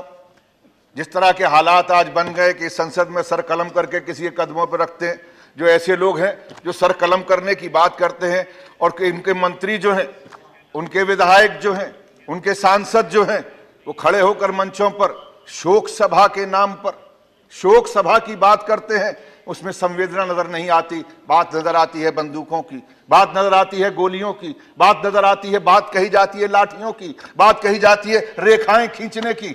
मैं उस शहर में पैदा हुआ हूं और आप मुझे 1 मिनट दे रहे हैं जिस शहर में मैंने मुसलमान को, मुल्ला को राम राम कहते हुए सुना है, और हिंदू को जब गमछा बांध के जमुना के किनारे से निकल रहा होता है तो कहता है मौलाना साहब सलाम वालेकुम। मैं उस खसलत का आदमी हूं। मैंने वो ऊंचाइयां पे चढ़ाई पे चढ़ते हुए उस घर में रहा हूं, कोयला वाली बस्ती में, जहां पर लोगों को मैंने उस शरणार्थी रहते थे, वो चलने वाले सरदार को कहते थे सत श्री अकाल। मौलाना भी कहता था और वो हिंदू भी कहता था। लेकिन आज हमारे साथी ने उस तरफ से बोला सिखों की बात करते हैं। मैं सिखों की बात या मुसलमानों की या हिंदुओं की बात करने नहीं आया हूं। मैं एक उस बेटे की बात करने के लिए आया हूं। मैं उस मां के उस बेटे के लिए बात करने के लिए आया हूं। मैं उस पति की बात कहने के लिए आया हूं। मैं उस बाप की बात कहने के लिए आया हूं जिसका 25 तारीख को कत्ल हुआ है, जिसकी हत्या हुई है। हत्यारे को सजा मिलनी चाहिए, मैं वो कहने के लिए आया हूं। लेकिन उस हत्यारे की बिना पर आगरा, जो दुनिया के अंदर मोहब्बत का शहर कहलाता है, सिटी ऑफ लव, जिसके बारे में हिंदुस्तान को पहचानने की अगर कोई खिड़की है तो ताजमहल है, आगरा है। ये वो सूरदास का शहर है, ये वो शहर है नजीर अकबर आबादी का, ये शहर है मोहब्बत का, जहां पर शाहजहां और मुमताज की मोहब्बत को देखने के लिए दुनिया के लोग उस शहर के सामने तस्वीरें खिंचवाने आते हैं, उस पटरी पर बैठते हैं। मुझे मालूम है गृह मंत्री महोदय यहां पर बैठे हुए हैं, और मैं इसलिए भी उनका आदर करूंगा कि उस प्रदेश के मुख्यमंत्री रहे हैं। उन्होंने मोहब्बत की बात को, वहां पर चाहे कुछ भी रहा हो पार्टी का, लेकिन उन्होंने मोहब्बत के साथ में उनका के लोगों का दिल जीतने का कोशिश किया है। मैं शुक्रिया अदा करता हूं कि जब वो मुख्यमंत्री थे तो अगर वहां पर किसी एक व्यक्ति की अगर वहां पर हत्या हुई थी, मैं वहां पर हत्या वाली जगह पर खड़े होकर मैंने इनको फोन किया था, मुख्यमंत्री ने मेरा फोन उठाया था और उस हत्यारे को सजा देने के लिए उन्होंने वादा किया था, जबकि इन्हीं की पार्टी का एक सभासद था। मैं इसलिए इस बात को कहना चाहता हूं, आज मैं फिर आपसे गुहार करने के लिए आया हूं। आज आप इस देश के गृह मंत्री हैं। मैं आप माननीय महोदय कहें तो मैं बैठ जाऊंगा। ये बात आगरा की नहीं है, ये बात उस मोहब्बत के शहर की है जिसको नफरत की प्रयोगशाला की तरह से इस्तेमाल किया जा रहा है। मैं उस शहर की बात कर रहा हूं, आगरा शहर। मैं बोलता बहुत कम हूं चेयरमैन साहब, मैं कभी कभी बोलने की कोशिश करता हूं, मैं रोज रोज नहीं बोलता हूं, लेकिन जब बोलता हूं तो यहां से बोलता हूं और मुझे बोलने दिया जाए। मैं आज उस शहर की बात कर रहा हूं जिस शहर के अंदर मामूली लोग सिर्फ इसलिए वहां पर चलते हैं कि मुझे उसके साथ में रोजगार करना है। वो हिंदू की दुकान थी या मुसलमान की दुकान थी, बात ये नहीं है। उस दुकान पे काम करने वाला कौन था? अभी बंद करो। कैसे बंद कर दूं? अब तो खुलने का समय आया, आप कहते हैं बंद कर दूं। ये दुकान नहीं है, ये इंसानियत की उस चौखट को ताला लगाने की कोशिश की जा रही है। वो आरएसएस, वो बीजेपी के लोग वहां पर खड़े होकर इस बात का ऐलान कर रहे हैं, और यहां पर बैठकर वो लोग आज कहते हैं कि हम इस देश के अंदर हम विकास की राजनीति करना चाहते हैं। ये राजनीति विकास की नहीं हो रही, ये राजनीति नफरत की हो रही है। और नफरत को पालने वाले वो लोग जिन लोगों को 2 बार से अगर सांसद बने हैं और मंत्री बने हैं, बिल्कुल सही कहा हमारे साथी ने, वो डिग्री क्या है मुझे नहीं मालूम, वो कहां पढ़े हैं ये भी नहीं मालूम, लेकिन जो जबान वो बोल रहे हैं वो एक अनपढ़ से भी गई गुजरी जबान है। वो इंसान की जबान नहीं, बल्कि ऐसे शख्स की जबान है। राक्षस कहना छात्रों को, अगर ये कहना कि ये कुत्ते हैं, तो मैं ये कहना चाहूंगा कि ऐसा व्यक्ति। ਦੋਸਤੋ ਤੁਸੀਂ ਹੁਣ ਜਾਣਦੇ ਹੋ ਕਿ ਸਾਡੇ 2 YouTube ਚੈਨਲ ਹਨ, ਇੱਕ ਤਾਂ ਦੇਸ਼ ਪ੍ਰਦੇਸ਼ ਟੀਵੀ ਦਾ, ਦੂਸਰਾ ਮਿਊਜ਼ਿਕ ਵੇਵਜ਼ ਦਾ। ਮਿਊਜ਼ਿਕ ਵੇਵਜ਼ ਦੇ YouTube ਚੈਨਲ ਦੇ ਉੱਤੇ ਤੁਹਾਡੇ ਮਨੋਰੰਜਨ ਦੇ ਵਾਸਤੇ ਗੀਤ ਸੰਗੀਤ ਹੁੰਦਾ ਹੈ, ਜਿਸ ਦੇ ਵਿੱਚ ਨਵੀਆਂ ਤੇ ਪੁਰਾਣੀਆਂ ਮਿਊਜ਼ਿਕ ਵੀਡੀਓਜ਼ ਹੁੰਦੀਆਂ ਹਨ। ਲਾਈਵ ਇਨ ਕਨਸਰਟਸ ਦੇ ਵਿੱਚੋਂ ਅਨਮੋਲ ਯਾਦਾਂ पेश कीतियां जांदियां हन। हर हफ्ते कोई ना कोई याद पेश की जाती है। उन्हां दे विचों ही दुर्गा रंगीला की आवाज़ दे विच एक गीत हाज़र करते हैं। सन 2000 दे विच PNE कॉलसियम वैनकूवर दे विच जिहड़ी चरणजीत आहूजा यादगारी नाइट हुई सी, उस दे विचों यह गीत है। मॉडर्न पंजाबी मुंडा कोसे कोसे जे हंजू धरती दी हिक ते घेर रहा ते नाले थानेदार बाई नूं कुछ अपनी बीती कहानी इंज दस। यार मिले लज पाल मिले होए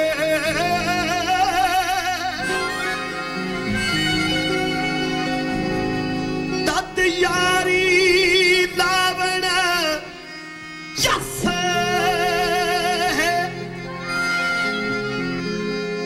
काफिर है बेईमान है धोखेबाज है जड़ा लाके यारी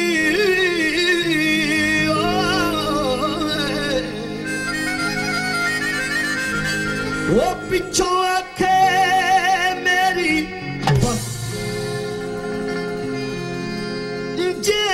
दिल दित्तिया यार मिले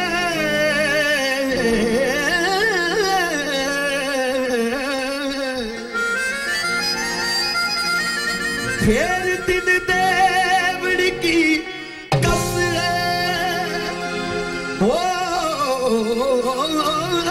सिर देवी दे वफा बिना मंगी ये हो पीर फरीद दा दसरे ओ सिर दे मियां ते वफा बिना मंगी ये हो पीर फरीद दा दसरे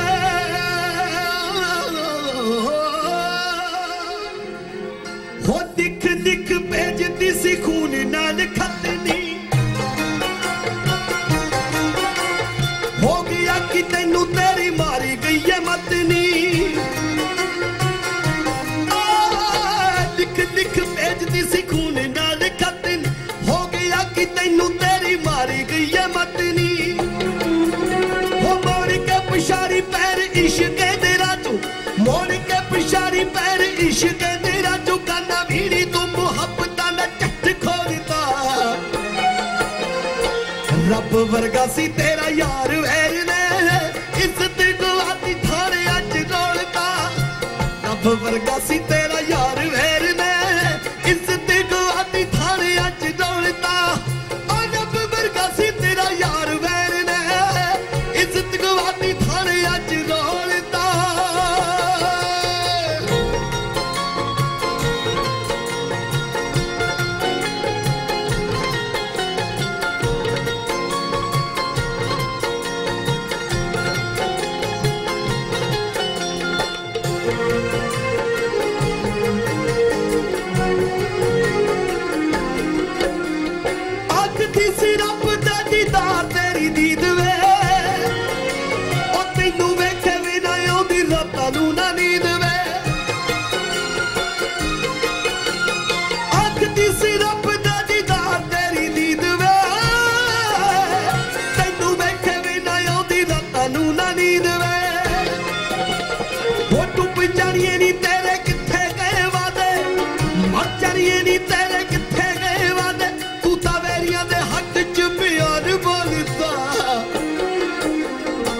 रब वर्गा सी तेरा यार वैर ने इज्जत गवाती थाने अज रोलता रब वर्गा सी तेरा यार वैर ने इज्जत गवाती थाने। ਦੋਸਤੋ ਇਹ ਸੀ ਸਾਡਾ ਅੱਜ ਦਾ ਦੇਸ਼ ਪ੍ਰਦੇਸ਼ ਪ੍ਰੋਗਰਾਮ। ਉਮੀਦ ਕਰਦਾ ਹਾਂ ਸਾਡਾ ਅੱਜ ਦਾ ਪ੍ਰੋਗਰਾਮ ਸਾਡੀ ਅੱਜ ਦੀ ਕੋਸ਼ਿਸ਼ ਵੀ ਤੁਹਾਨੂੰ ਹਮੇਸ਼ਾ ਹੀ ਤਰ੍ਹਾਂ ਪਸੰਦ ਆਈ ਹੋਵੇਗੀ।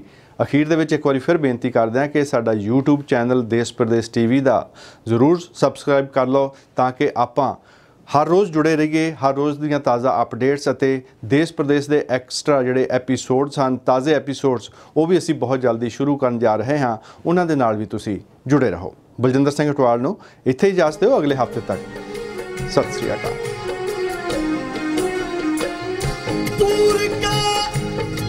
विरोधियां दे पक हाय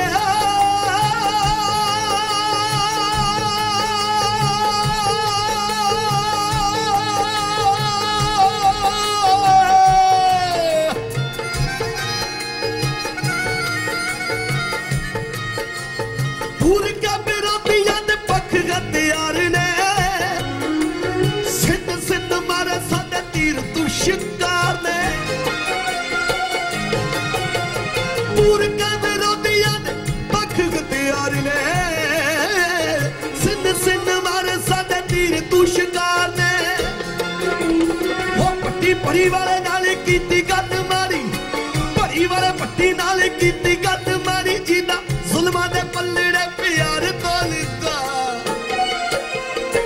रब वर्गा सी रब वर्गा सी